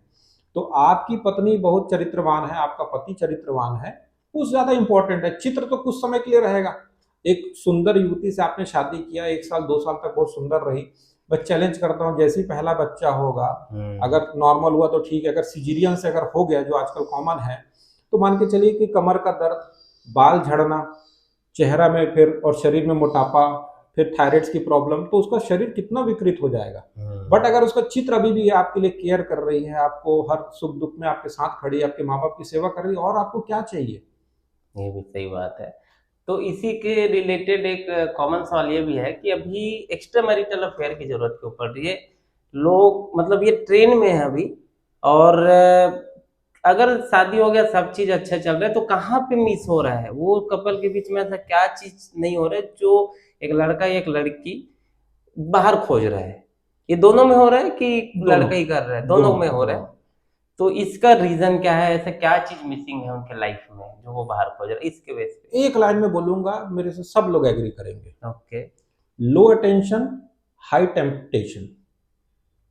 नहीं समझ आया। लो अटेंशन, हाई टेम्पटेशन। जहां अटेंशन मिलना कम हुआ, टेम्पटेशन का मतलब किसी देख को लालच, ओके। देख के लालच आता है ना, वो बढ़ जाएगा। तो जहां कपल एक दूसरे को अटेंशन देना कम किए, जहां टाइम देना कम किए, आप क्वालिटी टाइम स्पेंड करना बंद किए, सुख दुख में आप साथ देना बंद किए, अटेंशन अगर लो हुआ, ऑटोमेटिकली टेम्पटेशन बढ़ जाएगा। फिर वो बाहर खोजने लग जाएगा या सीधी सी लग बात है जाएगी। भाई, अगर आपके घर में आपके पास कोई चीज है तो आप बाहर ढूंढने क्यों जाओगे? बाहर तभी इंसान जाता है जब वो अंदर से सुखी नहीं है। तो मोस्ट प्रॉब जो इम्पोर्टेंट फैक्टर ये है कि मैरिज में कि आपका कितना आप क्वालिटी टाइम उसके साथ बिताते हैं। क्वालिटी टाइम अगर आप अपने पति और पत्नी को दे रहे हैं, तो फिर वो बाहर क्यों खोजने जाएगा। ये बहुत ही सही आंसर है मेरे हिसाब से इसके बारे में, कि उसको घर में ही मिल जाएगा, तो फिर बाहर खोजने की जरूरत ही नहीं है। सीधी सी बात है। मैं ऐसे कई डिवोर्सेस केसेस मैंने देखे हैं, और डिवोर्स केस का अगर आप देखें तो एक कॉमन जो प्रॉब्लम महिलाएं जो फेस करती हैं, 80% महिलाओं का यही कहना है कि भाई ये मेरा पति मेरे को टाइम नहीं देता है। पत्नी किसी से क्या मांग रही है? अपने पति से मांग रही है टाइम। बड़ा सिंपल से बात है, आप अपनी पत्नी को टाइम नहीं देंगे, तो कोई वो और दे दूसरा देगा, टाइम दे देगा। कोई दूसरा टाइम दे देगा। ये भी बहुत अच्छा लाइन है। अगर आप टाइम नहीं दोगे या प्यार नहीं दोगे, तो फिर कोई और देगा। हाँ, एक ये चीज जो है अभी के डेट में, कि अगर आप चाहते कि लोग आपको पसंद करें, आपको प्यार करें, तो आपको अपने अंदर कौन सी एटीट्यूड आपको लाना है, कैसी पर्सनालिटी आपको रखनी चाहिए, ताकि लोग आपको पसंद, क्योंकि ये चीजें तो हर लोग चाहते हैं ना कि लोग उसको पसंद करें। बिल्कुल। आपकी पर्सनालिटी में ऐसा कोई दम हो, आपके एटीट्यूड में कुछ ऐसा दम हो कि लोग आपको पसंद करें। जितना हो सके आप नेचुरल रहें, और कभी सुख में काम आया ना आए, लेकिन दुख में जरूर आप काम आइए। किसी के भी दुख में आप अगर खड़े हो जाते हैं ना, तो आप मान के चलिए आप उसकी आत्मा को खरीद लीजिए। ओके। मान लीजिए कि जैसे आपका दोस्त है, भगवान न करे उसके घर में कोई हादसा हो गया, कोई रिलेटिव का वो हो गया, डेथ हो गया, आप शुरू से लेकर आखिरी तक उसके साथ खड़े हो। इंसान भूल जाएगा कि आप मेरे शादी में आए, मेरे बच्चे के बर्थडे में आए थे कि नहीं आए थे, मेरे घर के उद्घाटन में आए थे नहीं, कभी याद नहीं रखेगा। लेकिन वो जिंदगी भर ताउम्र याद रखेगा कि यार ये मेरे बुरे समय में खड़ा रहा। जैसे मुझे एक अच्छे से याद है कि मैं जब कॉलेज में था तो मुझे पीलिया हो गया, तो मेरा दोस्त गगन सोनी मेरे लिए टिकट कटा के ग्वालियर से दुर्ग मुझे लेकर आया, मेरे साथ रहा, फिर बेचारा अकेले जो है वापस चला गया। मैं वो आज भी उस चीज को मैं भूल नहीं सकता कि एक इंसान मेरे लिए इतना किया था। इसके अलावा इंसान कितने सारे कोई कुछ किए होंगे, वो सब छोटे हैं। आप दुख में अगर किसी के साथ खड़े हैं और आप उसके साथ लॉयल हैं और सच्चा है, तो मैं समझता हूँ कि इंसान आप खरीद लिए उसको आपने। वो एक लाइन बोलते हैं ना, सुख में सब आ जाते हैं, दुख में कोई ना आया करके। तो अगर दुख में आ रहा है वही अपना है। सीधी सी तो हमारा अगला सवाल इसी से रिलेटेड है सर, हमारा अपना है कौन? आज के डेट में आप देखेंगे, अगर आप सक्सेस हो रहे हैं, आप स्टेटस डालो, आपको जो जानते हैं वो लाइक नहीं करेंगे। ये सोशल मीडिया में भी आप देखते होंगे, इंस्टाग्राम में, फेसबुक में, आप जो पोस्ट डालेंगे जिसमें आप सक्सेस दिख रहे हैं, सक्सेसफुल है, तो आपके जो लाइक्स होंगे ना, वो वही लोग होंगे, अननोन लोग होंगे, आपके नोन लोग नहीं होंगे। तो क्या चल रहा है आज के लाइफ में?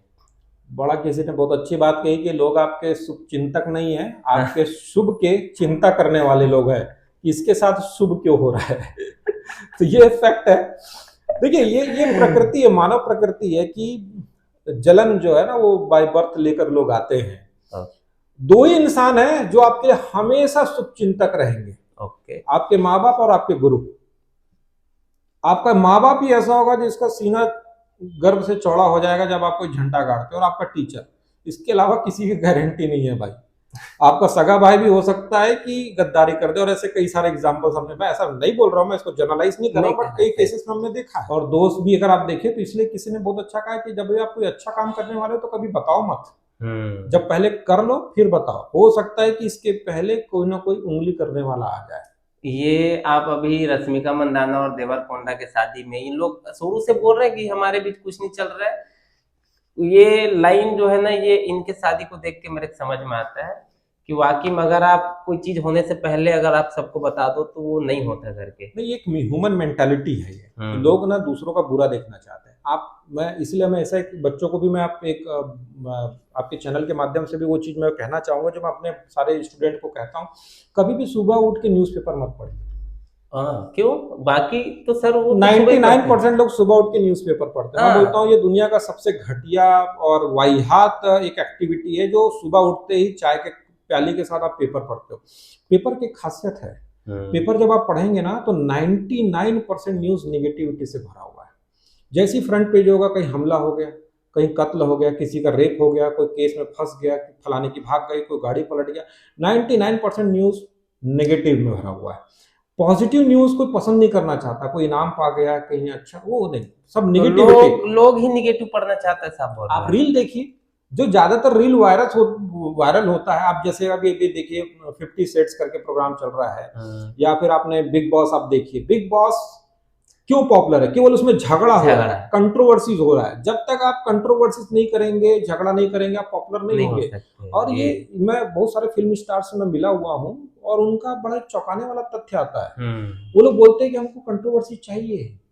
अच्छा, कंट्रोवर्सी के चक्कर में हम लाइमलाइट में आते हैं। और आप देखिएगा कोई भी मूवी आने वाला होता है, उसके 2-3 महीना पहले कोई ना कोई कंट्रोवर्सी जरूर आएगा। वो डेलिब्रेटली ये चीज करवाते हैं, चाहे वो हिंदू मुस्लिम का एंगल हो जाए, चाहे वो प्यार मोहब्बत का हो जाए, चाहे पैसे को लेकर हो जाए, या इंडिया पाकिस्तान हो जाए, ये जरूर करते ही हैं। इससे हाइप क्रिएट होता है बस। तो लोग ना निगेटिविटी को पसंद करते हैं। तो वाकई में सही बात, मुझे भी ऐसा लगता है कि हम ना बुरा देखने से हमको खुशी मिलती है, ऐसा कुछ। बिल्कुल किसी का बुरा हो रहा है तो लोग खुश हो जाते हैं, और वो जितने सीरियल आते हैं वो भी तो इसी पे बेस रहता है। कवियों ने अनेक प्रकार के रस निकाले, चाहे वीर रस हो, हास्य रस हो, चाहे श्रृंगार रस हो, निंदा रस निकालना छोड़ दिया। अच्छा। एक निंदा रस, जो असली निंदा करने में जो मजा है दूसरों का, आप देखिए उसमें सारे रस मिले रहते हैं। आपके पड़ोस में अगर लड़की यूपीएससी निकाल ली तो आपको बड़ा मजा नहीं आएगा, और अगर वही लड़की किसी के साथ भाग गई तो आपको इतना मजा आएगा और इतना रस लेके आप बताएंगे। आपने 3 इडियट्स में बोला ना कि ह्यूमन साइकोलॉजी को आज हमने समझा कि दोस्त अगर फेल हो जाए तो दुख होता है, लेकिन दोस्त अगर टॉप कर जाए तो दुख होता है। निंदा रस कवियों ने छोड़ दिया है। तो ये भी काफी मजेदार बात है। सर से मिलके बात करके हमें बहुत मजा आ रहा है। तो इसी तरह के वीडियोस देखने के लिए आप इस चैनल पे बने रहे, और भी हम बात करने वाले हैं। एक बड़ा ही सोशल टॉपिक है, शादी के बारे में, मैरिज के बारे में। था सर, आप एक लाइन बोला करते थे कि कभी आप लड़की देखने जाओ ना, या लड़का देखने जाओ, 4 डोकरा लोग को लेके जाओ। ये वो बड़ा प्रॉब्लम है। उसके ऊपर मेरे साइकोलॉजी बताइए कि वो ऐसा क्या हो जाएगा उन लोग को ले जाने से। देखिए, मैं ऐसा समझता हूँ कि ये अपना पर्सनल चॉइस है। लव मैरिज हो गया, अरेंज मैरिज हो गया, तो जो आप चाहते हैं वो करिए। बट मेरा ऐसा मानना है कि मैं ऐसे समाज से आता हूँ, साउथ समाज, इसमें डिवोर्स रेट ना के बराबर है, बहुत ज्यादा कदा। अभी थोड़ा सा चालू हो गया है, बट अगर आप देखें डिवोर्स रेट बहुत कम है। इसके पीछे कारण है कि अरेंज्ड मैरिज जो होता है, आज भी हो रहा है, बड़ा पॉपुलर है। तो आप जो पार्टनर चूज करते हैं, पेरेंट्स लोग और सारे रिलेटिव्स, तो सोच समझ के चूज करते हैं भाई। तो एक जब माँ अपने या पिता अपने बच्चे के लिए कोई पार्टनर चूज करने के लिए जाता है, तो ऐसा नहीं कि गए मुंह उठा के और हाथ डाले और कोई हाथ पीस लिया है, बोले ले शादी कर ले। तो उस समय बड़े बुजुर्ग जो होते हैं बहुत शाणे होते हैं। अच्छा। तो वो जब लड़की या लड़का देखने जाते हैं, तो ऐसा नहीं कि वो एक घर देखे, वो कम से कम 25-30 घर देखते हैं भाई। सिंपल सी बात है। अन्यथा नहीं लेना कि टमाटर भी लेने जाते हैं तो 4 दुकान देखते हैं। उससे मत जोड़ना कि हम कोई चीज खरीद रहे हैं। आप कई घर सर्च करते हैं, और ना केवल लड़की को देखते हैं, माँ बाप को देखते हैं, घर बार देखते हैं, उसका बैकग्राउंड देखते हैं, पड़ोस से पूछते हैं, कॉलेज, बहुत सारी चीजें हम पड़ताल करते हैं। तो हमको एक अच्छा लाइफ पार्टनर मिलने के चांसेस बढ़ जाते हैं। बट क्या होता है लव मैरिज में, लव और लव मैरिज दोनों में फर्क है भाई। जब आप किसी से प्यार करते हैं तो हम उसका बैकग्राउंड नहीं देखते, घर वाले कैसे हैं, लाइक दैट है ना, कमाता कितना है। क्योंकि जब बोलते हैं ना कि भाई प्यार से पेट नहीं भरता है, और जब शादी होती है और जब घर चलाना होता है, तो जब पैसों की बात होती है तो प्यार जो है पिछली खिड़की से निकल जाता है। और मैं शुरू से कहते आ रहा हूँ, कुछ लोग इससे मेरे से इत्तेफाक नहीं रखेंगे और कमेंट में लिखेंगे कि देवसर गलत है, मैं उसके लिए पहले से तैयार हूँ। शादी के लिए प्यार से कहीं ज्यादा इंपॉर्टेंट अंडरस्टैंडिंग और केयर है। तो प्यार अंडरस्टैंडिंग नहीं है, अंडरस्टैंडिंग केयर ही तो प्यार है क्या? नहीं, हमको ऐसा लगता है। जरूरी नहीं कि हम किसी से प्यार करते हैं तो उसके लिए हम बहुत केयर भी करें और बहुत अंडरस्टैंडिंग भी हो। जरूरी नहीं कि किसी से हम प्यार नहीं करते तो उसके लिए हम केयर नहीं करें और अंडरस्टैंडिंग। थोड़ा सा इसमें डिफरेंशिएट है। मैं एक सिंपल सा एग्जांपल देता हूँ। ऋतिक रोशन और सुजैन अली खान दोनों ने शादी किया, बचपन का प्यार था, फिर क्यों डिवोर्स हो गया? और आप ये देखिए, आमिर खान और किरण राव, दोनों के बीच प्रेम हुआ बहुत अच्छा, फिर भी उनको डिवोर्स लेना पड़ा। दोनों अच्छे इंसान, प्यार एक दूसरे को करते हैं, कहीं ना कहीं केयर में कमी आई, अंडरस्टैंडिंग में कमी आई। अंडरस्टैंडिंग और केयर ही आपके मैरिटल लाइफ को बचा पाएगा। प्यार थोड़ा सा कम भी, और समय रहते प्यार कम भी हो जाता है भाई, प्यार बचता भी नहीं होगा, मेरे को तो ऐसा लगता है। अच्छा। मेरे को ऐसा लगता है कि भाई प्यार, देखिए शुरू के जब नया नया शादी होता है तो वैलेंटाइन डे बना रहे हैं, गुब्बारे ला के दे रहे हैं, वो घुटने में होके वो फूल दे रहा है, वो शुरू धीरे धीरे कम होते जाते हैं। शुरू के 1-2 साल तक ठीक लगता है भाई, उसके बाद 5-6 साल के बाद तो फिर तो हटा, चल उठ, जल्दी जा, नहा धो, खाना खा, लाइक दैट। केयरिंग और अंडरस्टैंडिंग, ये सबसे इंपॉर्टेंट है। हाँ, प्यार से वो चीज बना है तो प्यार करे, बट जरूरी नहीं कि प्यार है तो केयरिंग और अंडरस्टैंडिंग भी बहुत अच्छी है। मैं एक दूसरे, भाई 2 लड़का लड़की एक दूसरे से प्यार करते हैं, बट अंडरस्टैंडिंग ही नहीं है, एक दूसरे के लिए केयरिंग पर्सनालिटी ही नहीं है। बट हो सकता है कि किसी के बीच एवरेज प्यार है बट बहुत अच्छी अंडरस्टैंडिंग है, बहुत अच्छी केयरिंग है, तो वो लोग लाइफ लॉन्ग जिएंगे। तो इसीलिए हमको ऐसा पार्टनर चूज करना है जो कंपेटेबिलिटी हमारे बीच जमे, और वो हमारे बड़े ज्यादा अच्छे से बहुत अच्छा समझ पाते हैं कि भाई ये घर संभाल पाएगी कि नहीं, है ना, चीजों को, सिचुएशन को टैकल कर पाएगी कि नहीं, है ना, और लाइक दैट। क्योंकि शादी होती है, लाइफ चेंज हो जाता है। वो लड़की अपना घर छोड़ के जाएगी और अचानक से वो सलवार पहन रही है, साड़ी पहनना, घूंघट लगाना, सुबह उठना, दिस एंड दैट, बहुत सारे काम है। फिर भाभी, चाची, मामी, ताई, सारे रोल्स प्ले करेगी वो। और ज्यादातर महिलाओं के लिए ये थोड़ा सा, मैं बोलता हूँ कि एक्स्ट्रा हो जाता है, क्योंकि पुरुष तो अपने घर में ही है ना। पुरुष 20% ही चेंज करेगा, जो चेंजेस होना है वो लड़कियों के घर, क्योंकि प्रथा है, पूरे दुनिया ने माना, केवल इंडिया की नहीं, कि लड़की जो है वो शादी करके लड़के के घर आएगी, वो अपना सरनेम छोड़ के लड़के का लेकर रहेगी। कहाँ तक सही है गलत है वो चर्चा का विषय आप कीजिए, बट ये फैक्ट है। तो लड़कियों को बहुत कुछ अडॉप्ट करना पड़ता है। तो अभी के डेट में सर, ज्यादातर मैं जैसे देख रहा हूँ डिवोर्स के केसेस, वो लड़की जब आती है तो लड़का तो चले जाते हैं काम में, उसको रहना पड़ता है लड़के की मम्मी के साथ। तो सास बहू वाला जो है ना, जिससे मेरे हिसाब से आप भी शायद इस बात को मानेंगे एक लड़के का जो स्ट्रेस है ना सर, स्ट्रेस लेवल जो बढ़ता है और जो टेंशन में वो रहता है 24 घंटे, वो उसके मम्मी और उसके वाइफ के बीच में जो क्लैशेस है उसके वजह से, ये भी आप एग्री करेंगे।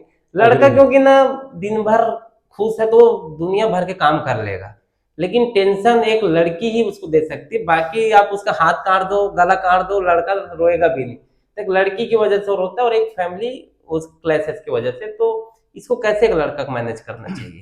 देखो, लड़का तो मान के चलिए कि दो पार्टी के बीच पिस जाता है क्योंकि जब अगर सास और बहू के बीच झगड़ा हो तो किसके साइड लेगा। तो ये नॉर्मल है क्या? ये हर एकदम घर नॉर्मल होता है, है? ये नॉर्मल है। इवन ऐश्वर्या राय के घर में भी हुआ होगा। तो वो जो हम देखते हैं रील्स में, ये वो हाँ, बहुत खुश है, सास और बहू भयंकर भयंकर खुश है, वो सब रील्स और रील में, रियल लाइफ और रील में बहुत फर्क है ना। तो बोलते हैं ना, रील और रियल, बहुत फर्क है भाई।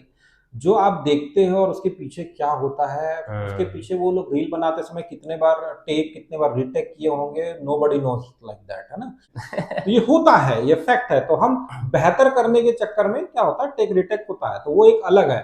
रियल लाइफ में भाई उतना नहीं होता है जितना तो झगड़े होते ही हैं, कॉमन है भाई। दो तो जब डिफरेंट पोल टकराएंगे तो प्रॉब्लम तो आएगा ही। और एक और लाइन बोलते हैं कि अगर बर्तन एक साथ रखे हो तो खड़र खिड़ीर वो सब होंगे ही। हाँ, तो वो तकलीफ हो गई ना। क्योंकि देखिए, इसमें ना सबसे बड़ा प्रॉब्लम क्या होता है, दो तीन चीजों का। एक तो ईगो क्लैश, कि ये बच्चे को मैंने पैदा किया, एक सास ये सोचेगी, और कल की लड़की छोरी आके मेरे बेटे को नचाएगी, तो वो ईगो क्लैश होता है। अब दूसरा ये है कि बहू ये सोचेगी कि भाई जिंदगी तो मेरे को इनके साथ बिताना है, ये मेरे लिए लॉयल है, तो वो अपनी माँ के चंगुल में क्यों फंसा हुआ है, तो उसका भी ईगो क्लैश करता है। फिर दूसरा क्या है, जनरेशन गैप है। अब माँ जो है, सास जो है, वो पुराने ख्यालात की होगी ही होगी, फैक्ट है।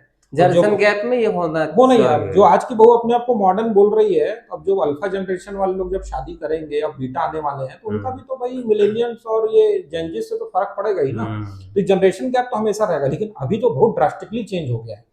तो वो जनरेशन गैप, अब महिला चाह रही कि, बहू चाह रही कि मैं जीन्स पहनूं, टॉप्स पहनूं, है ना, शॉर्ट कपड़े पहन के मैं पार्टीज में जाऊं। अब माँ ये चाहेगी कि, बहू ये चाहे, वो सास ये चाहेगी कि भाई वो घूंघट डाले, सुबह उठ जाए, है ना, वो बिल्कुल एकदम गृहिणी टाइप से।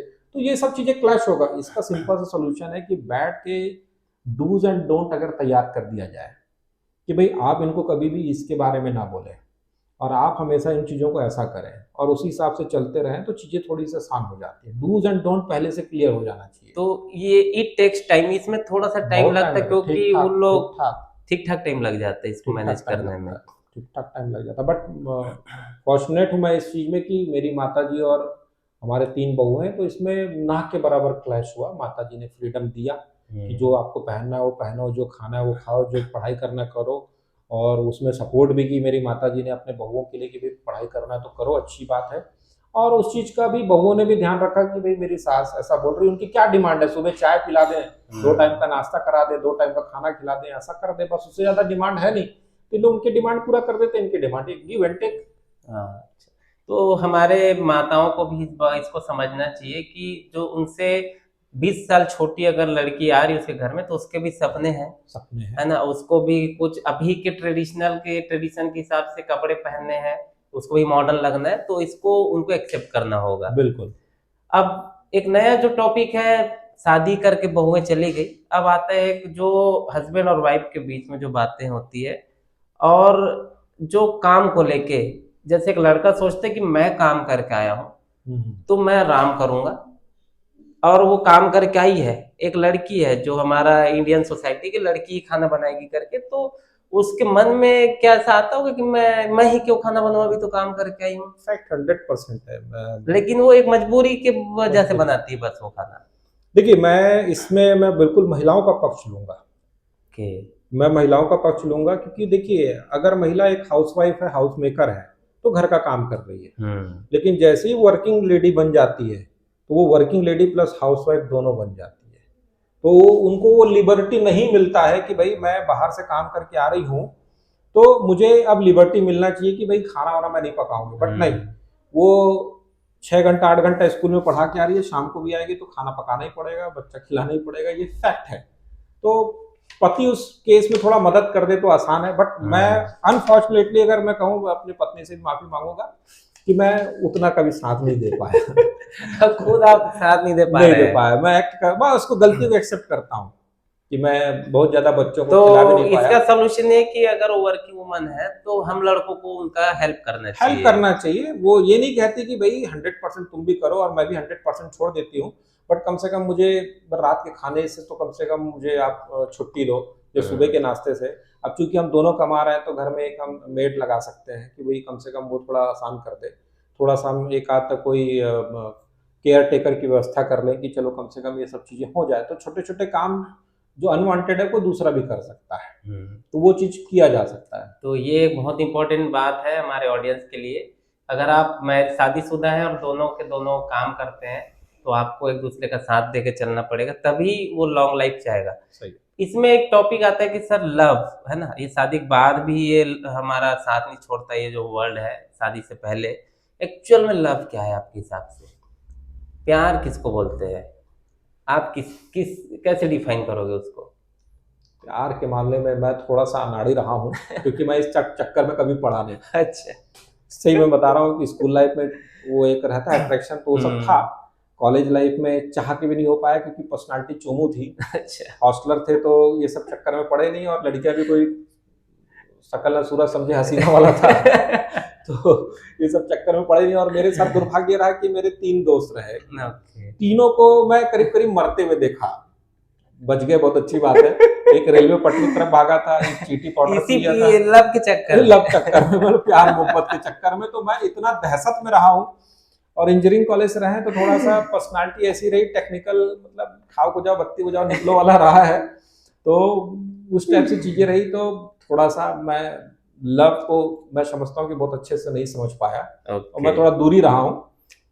मैंने कुछ अभी पॉडकास्ट से पहले कुछ मैंने रील्स देखे, वीडियो समझे, तो एक लाइन जैसे कि एक लड़का लड़की प्यार में है, फिर इनमें से किसी एक का इंटरेस्ट खत्म हो जा रहा है, तो वो दूसरा, जो लड़का हो सकता है लड़की हो सकता है, वो स्ट्रेस में आ जाता है कि क्या हो गया, क्यों ऐसा चीजें बदल रही है, तो वो अपने सवालों का जवाब वो खुद खोजने निकल जाता है। तो एक लाइन उस स्पीकर ने बोला था कि अगर वो चाहती है तो वो सब चीज करेगी, अगर वो नहीं कर रही है मतलब वो नहीं चाहती। एक लाइन में इस बात को या तो हम लड़कों को समझना पड़ेगा या लड़की को समझना। If she doesn't want you means she doesn't want you, एक लाइन की बात है ये। एक इन्फ्लुएंसर है, उसने इस लाइन को बोला था। तो इस बात को आप कितना मानते हैं? हो सकता है इस बात पे भी कि मैं एग्री कर सकता हूँ कि मैं ऐसा मानता हूँ कि सोशल मीडिया बड़ा एक इम्पैक्ट छोड़ रहा है, और अपॉर्चुनिटीज आपको इतना दे देता है कि देखिए इस चीज को समझिए, ह्यूमन साइकोलॉजी को। महिलाएं, औरतें जो है वो हमेशा बेस्ट को चूज करती हैं। आप एनिमल्स में भी देखिए, एक शेरनी जो है वो उसी के साथ मैटिंग करेगी, शेर के साथ जो बलवान हो और जो उसकी रक्षा कर पाए और पूरे कुनबे को। तो ये शेर प्रूव करता है दूसरों को भगा के, मार के, तो वो हमेशा बेस्ट को चूज करती है, और उसके पास ऑप्शंस हमेशा है, उसको ऑप्शंस की कमी नहीं है। लड़कों के पास ऑप्शन की कमी है भाई, वो पीछे पड़ा रहता है। लड़कियों को बस केवल सिग्नल देना रहता है तो लड़के आ जाएंगे। तो ये ह्यूमन टेंडेंसी को आप समझना पड़ेगा। तो महिलाएं जो है, लड़कियां जो है, वो हमेशा बेस्ट के पीछे भागती है।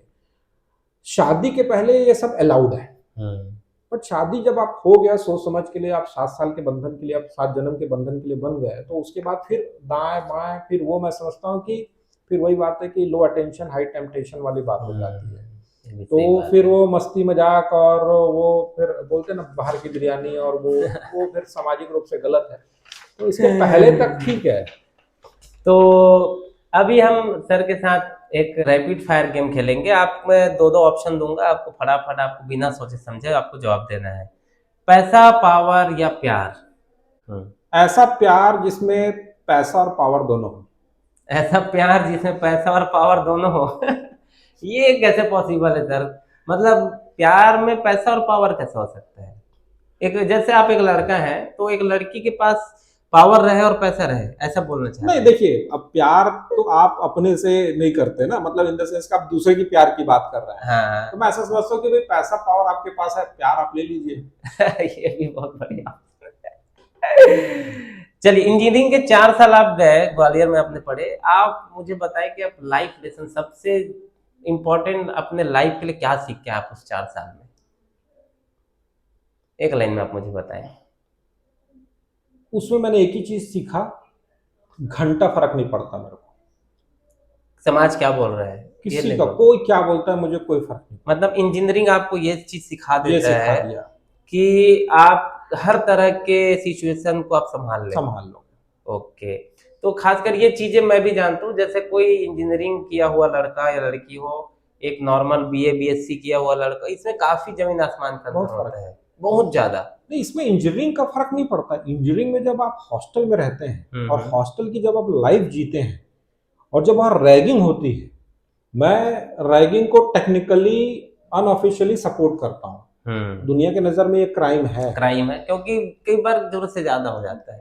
ये बहुत रेयर केसेस होता है यार, एक आध दो अच्छा। केस होता है, उसको इतना हाईलाइट कर देते हैं।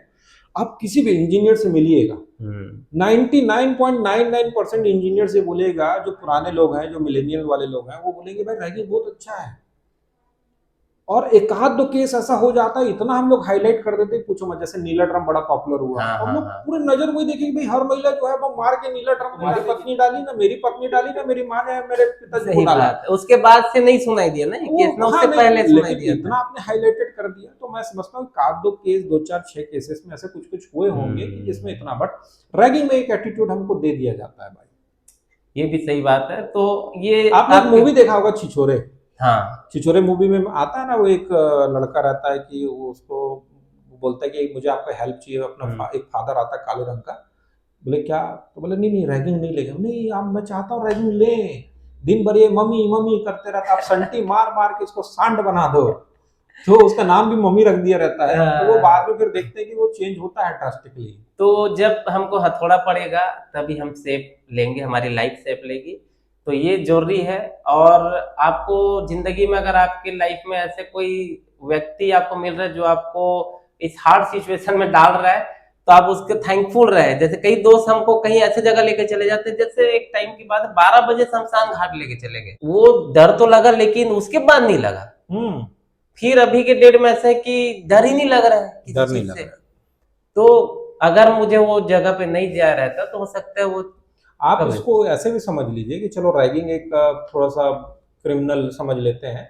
आप आर्मी की ट्रेनिंग देखिए ना, हाँ, आर्मी की आर्मी। ट्रेनिंग कुछ नहीं है, just like equal to like ragging. Ragging उसमें छूट गालियां पड़ती हैं, जूते से लात मारा जाएगा, आपको सुबह 6 बजे उठा दिया जाएगा, बिना पानी के दौड़ा रहे हैं आपको, घर में बात करने नहीं, इतना हार्डशिप है। और आप देखिए कितना बढ़िया वो लोग लाइफ जीते हैं, रफ एंड टाइप लाइफ रहता है, तो वो लोग उससे कभी निराश नहीं होते, बल्कि समझते हैं, वो हमेशा सैल्यूट करते हैं कि मेरा ये उस्ताद था जो मुझे इस लायक बनाया। तो वो एक घोड़ा है जिसको वो योद्धा बना देता है। तो वो एक तरीके से एक लाइफ की एक्टिविटी होनी चाहिए, और ये आज के मॉडर्न लाइफ में ये सब चीजें मिल नहीं रहा है।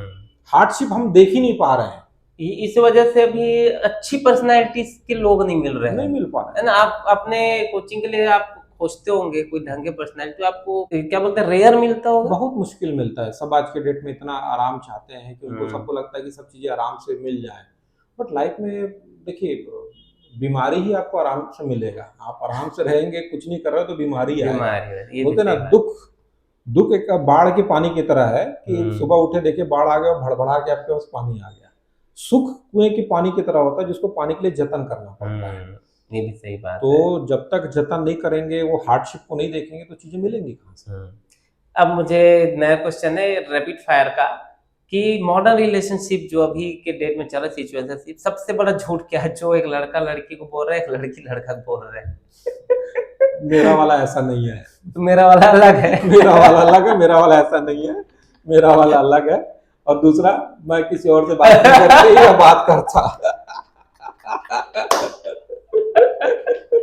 ये सबसे बड़ा झूठ है भाई। चलिए, अब एक सीरियस क्वेश्चन लाइफ को लेके जी। अगर आपको फिर से दोबारा जिंदगी मिली, तो आप जैसे इंजीनियरिंग आपने किया, अब आप क्या करना चाहेंगे? मैं दोबारा इंजीनियरिंग फिर से करना चाहूंगा। फिर से इंजीनियरिंग आप करना हाँ, चाहेंगे? वो मैं फिर से हॉस्टल लाइफ दोबारा जीना चाहूंगा। ओके, तो ये एक नया चीज है। आप जनरली लोग क्या करते हैं, जो लाइफ बीत गया ना वो नहीं करना चाहते हैं। वो मेरे जिंदगी का सबसे बड़ा टर्निंग पॉइंट रहा। हॉस्टल नंबर, मैंने ब्लॉक नंबर 2 में रहा मैं, और वहाँ पे मैंने जो 4 साल अपनी ज़िंदगी बिताई और जो मैंने अप्स एंड डाउन सीखा जाना, आज जो भी मैं हूँ उसका बहुत बड़ा एक क्रेडिट रैगिंग को जाता है, फिर माँ बाप को जाता है, परिवार को जाता है, ओशो को जाता है। बट रैगिंग ने सिखाया है बॉस, वो एटीट्यूड बिल्ड किया है। तो ये आपके लाइफ में कुछ टफ चीजें आपको चाहिए, तभी आप पर्सनालिटी आपका डेवलप होगा। अभी रील और उसका जमाना है सर, शॉर्ट वीडियोस का, जिसमें दिखावा बहुत होता है। तो बहुत ज़्यादा। आपको दिखावा में ज्यादा इंटरेस्टेड या रियलिटी में, आपके लिए क्या ज्यादा जरूरी है? मैं स्टीफन आर कवी का मुझे एक बहुत अच्छा सेंटेंस मुझे याद आ रहा है, बोलता your character should be your reputation. जैसा आपका चरित्र है वैसे ही रेपुटेशन होना चाहिए, जैसा आपका रेपुटेशन है वैसे ही आपका चरित्र होना चाहिए। रेपुटेशन मतलब आप दुनिया को दिखा रहे हो, और चरित्र जो आप अकेले में हो। तो जो आप अकेले में हो वैसे ही आप दुनिया को दिखाओ, या जैसा दुनिया को आप दिखा रहे हो वैसे आप अकेले में रहिए। तो your reputation and character should be equal. Okay. तो मैं प्रयास ये करता हूँ कि भाई मैं क्लास में भी और लोगों के बीच में ऐसा ही इंसान हूँ। आप अकेले में भी आओगे तो ऐसी मुंहफट मिलूंगा, बिंदास मिलूंगा, जो मन में आएगा वो कर दूंगा, जब मेरा मन करेगा नाच दूंगा। मैं क्लास में भी ऐसी, आप मेरे जितने भी रील्स में भी देखेंगे तो मैं इसी तरह से मस्ती मजाक करता हूँ। तो मैं ज्यादा बहुत ज्यादा दिखावा कर नहीं पाता, उतना मेरे लिए मुश्किल हो पाता है। तो आप जो वीडियोस में दिखते हैं वो रियल रहते हैं करीब आपके? करीब रियल है। ओके, ये बहुत बढ़िया। आदमी को रियल रहना चाहिए जो रियल बोलते है। हैं। अभी एक अगला सवाल ये है कि आपके लिए ज्यादा जरूरी क्या है, आपके फैमिली या फिर आपके दोस्त? क्योंकि हम, जैसे हमको वाइफ के साथ रहना है, तो हमारे दोस्तों को बिल्कुल भी इनको पसंद नहीं है। ये चाहते हैं कि हम दोस्तों से ना मिलें। तो इस पे ये ज्यादातर जो हाउस वाइफ्स हैं या वुमेन है, इसको बात को रिलेट कर पाएगी कि अपने हस्बैंड के दोस्तों से ये नहीं चाहते कि मिले। देखिए, आप अपने रिलेटिव्स, माँ बाप, पति पत्नी, बच्चे, उनको आप बदल नहीं सकते। दोस्त आप बदल सकते हो। You don't have any choice to choose your parents और रिलेटिव्स, वो आप बदल नहीं सकते। दोस्त आप बदल सकते हो। दोस्त अच्छे हो गए तो आप रख लिए, बुरे हो तो आप छोड़ सकते हो, लेकिन माँ बाप, रिलेटिव जो है उनको आप छोड़े। तो मेरे जिंदगी में तो सबसे ज़्यादा इम्पोर्टेंट माँ बाप, पति पत्नी, बच्चे, यही सारे कुछ आएंगे। दोस्त बदलते रहते हैं, ओके। तो दोस्त आते रहते हैं। तो ये एक्चुअल में सर का ये बोलना है कि हमारे अपने ही हमको काम आएंगे। नहीं, दोस्त तो भी अपने हो सकते हैं, ओके। लेकिन आप पत्नी नहीं बदल सकते ना। हाँ हाँ दोस्त के बाद हाँ। दोस्त बदल सकते हो, पत्नी नहीं बदल सकते, पति नहीं बदल सकते, माँ बाप नहीं बदल सकते। ओके। तो ये बहुत ही इम्पोर्टेंट एक क्वेश्चन था जिसका सर ने बहुत अच्छे से जवाब दिया।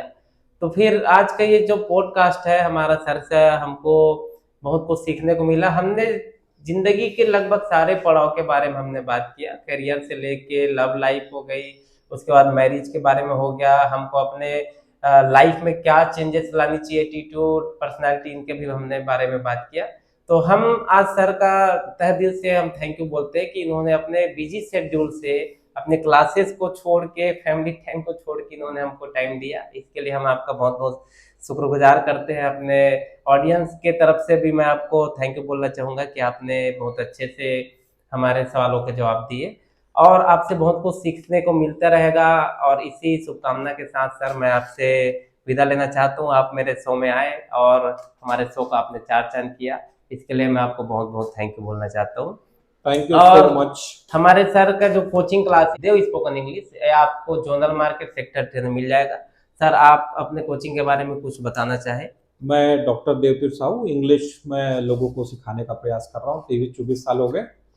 अब तक 80,000 बच्चों को मैंने ऑफलाइन और करीब लाखों बच्चों को यूट्यूब के माध्यम से मैंने पढ़ाया हुआ है। तो बिल्कुल जिनको भी लगता है कि अंग्रेजी आपके जीवन में एक बड़ी समस्या है, जिसके कारण आप अपना करियर नहीं बना पा रहे हैं, इंटरव्यू नहीं निकाल पा रहे हैं, बाहर पढ़ने का आप सोच रहे हैं, वो अंग्रेजी एक रोड़ा है, तो मैं एक आपके लिए बिल्कुल ऐसा कोर्स लेकर आया हूँ जिससे कोई भी आसानी से 3 महीनों में बहुत अच्छे से उस लायक तो अंग्रेजी जरूर सीख जाएगा जिससे आपकी प्रॉब्लम सॉल्व हो जाएगी। तो गर्मियों की छुट्टियां लगने वाली हैं, अपने बच्चों को जरूर भेजें। ना केवल हम इंग्लिश, साथ में एक बेटर एटीट्यूड, एक अच्छा कम्युनिकेशन स्किल, एक अच्छा बॉडी लैंग्वेज, एक अच्छा करियर और सामाजिक अच्छे इंसान कैसे बन पाए पॉजिटिव थॉट के साथ। तो ये क्लासेस हम यहाँ पे चला रहे हैं सेक्टर 10 जोनल मार्केट भिलाई में। आप बिल्कुल गर्मी की छुट्टियों में अपने बच्चों को भेज सकते हैं, आप खुद आ सकते हैं। बहुत सारे हाउस वाइफ्स हैं जो आगे अपने जीवन में कुछ बनना चाहती है, अपने बच्चों को अच्छा पढ़ाना चाहती है, लेकिन अंग्रेजी उनके लिए रोड़ा है, तो वो भी आएंगे। वर्किंग पर्सन जिनको इंटरव्यूज में दिक्कत हो रहा है या प्रमोशन चाह रहे हैं, तो सबका स्वागत है। बहुत आसानी से बेसिक लेवल से आपका स्पोकन इंग्लिश ठीक कराया जाएगा।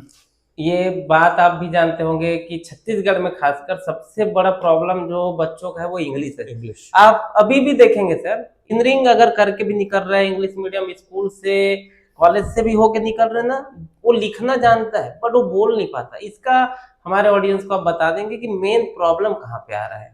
सीधी सी बात है, जिस चीज की आप प्रैक्टिस करेंगे उसी चीज में आप पारंगत होंगे। आप लिखने की प्रैक्टिस करेंगे तो लिख पाएंगे, सुनने की प्रैक्टिस करेंगे तो सुन पाएंगे, पकाने की प्रैक्टिस करेंगे तो पका पाएंगे। बोल के कब प्रैक्टिस किए थे? तो आप देखिए, लिखना पढ़ना सुनना सब कर रहे हो, बोलने की प्रैक्टिस हमसे कभी करवाई नहीं गई। हमारे क्लास में हम तीसरे दिन से बोलने की प्रैक्टिस कराते हैं, और पढ़ाने का सिंपल तरीका है कि पहले हम आपको बोलना सिखाएंगे, फिर उसके बाद सही बोलना सिखाएंगे। जैसे एक बच्चा होता है सर, जैसे हम बच्चा पैदा होता है, बोलने के लायक होता है तो हम उसको पहले बोलना सिखाते हैं सीधी सी डायरेक्ट, बात है। बच्चों को लिखना थोड़ी ना आता, आप हाँ। लिखना नहीं सिखाते, आप बोलना सिखाते हो, सुनना सिखाते हो, वो दोनों सीख जाता है। 5 साल के होते तक तो लगभग बोल लेता है सारे, अगर उसकी मातृभाषा है, लेकिन लिखना नहीं जानता। नहीं तो जानता। सेम कॉन्सेप्ट आप भी फॉलो सिंपल करते सी हैं। बात है। तो ये कॉन्सेप्ट जो है आपके बच्चों को मिलेगा सर की कोचिंग क्लास में। और बच्चे को आप, जैसा कि सर ने बताया कि गर्मी की क्लासेस लगने वाली है ना? तो 3 महीने का होता है सर गर्मी में? वैसे तो हमारे यहाँ 12 महीना क्लासेस चलती है। ऑलरेडी हम 6 से 8 बैचेस अभी ले रहे हैं। ऑनलाइन भी क्लासेस हमारी होती है जूम मीटिंग के द्वारा। गर्मियों में चूंकि ऐसा रहता है कि अभिभावक थोड़े से फ्री हो जाते हैं, बच्चों का स्कूल वगैरह ना के बराबर चलता है, तो ये एक अच्छा समय है कि एक अच्छी इंग्लिश विथ पर्सनैलिटी, एक अच्छा एटीट्यूड वो 2 से 3 महीने में बिल्ड हो जाता है। तो बिल्कुल आप सेक्टर 10 में आ सकते हैं। अगर बाहर के बच्चे हैं तो ऑनलाइन भी अटेंड कर सकते हैं, और या भिलाई में भी आके आप यहाँ से पढ़ाई कर सकते हैं। रहने खाने की व्यवस्था हाँ आसपास हो जाती है, तो 2-3 महीना मोर देन सफिशिएंट है। एक चीज सर मैं इंग्लिश को लेके बोलना चाहूंगा, जो इंसान इंग्लिश बोल लेता है उसके अंदर एक अलग सा कॉन्फिडेंस आता है ना, आ जाता है, बिल्कुल आ जाता है। क्योंकि आप फिर वो 1% लोगों में आ जाते हो। छत्तीसगढ़ में मेरे साथ 1% लोगों को आता होगा इंग्लिश। पूरे इंडिया में करीब करीब 10 से 11% ही ऐसे लोग हैं जो अच्छा इंग्लिश लिख पढ़ बोल पाते हैं। ओके, उस हिसाब से अगर छत्तीसगढ़ को बोलो तो अगर आप 1-2% बोल रहे हो तो मैं इत्तेफाक रखूंगा। क्योंकि मैं तो छत्तीसगढ़ में पर्सनली मैं कहीं नहीं देखा हूँ किसी की बात करते कि वो दिक्कत ये है। इंग्लिश में बात कर पाए। तो अगर आप इंग्लिश बोलना चाहते, मैं अभी दिल्ली गया था सर, मैं 15 दिन के ट्रेनिंग के लिए, सीसीआरटी करवाती है वहां पे, सिर्फ इंग्लिश पे होता है। तो जब ऐसा बात आया कि वहां पे किसको भेजा जाए करके, तो फिर वो सोच में पड़ जाते कि किसको भेजा जाए। तो ऐसा पर्सनालिटी आप अगर बना के रखे तो आपका नंबर पहले आएगा जाने के लिए। श्योर। और वहां जाने के बाद भी पूरी इंग्लिश में क्लास होती है, आप जब समझ पाएंगे, चीजों को महसूस कर पाएंगे, तो अलग लेवल का फील आता है। वो आप फील लेना, तो आपको इंग्लिश जरूर सीखना चाहिए।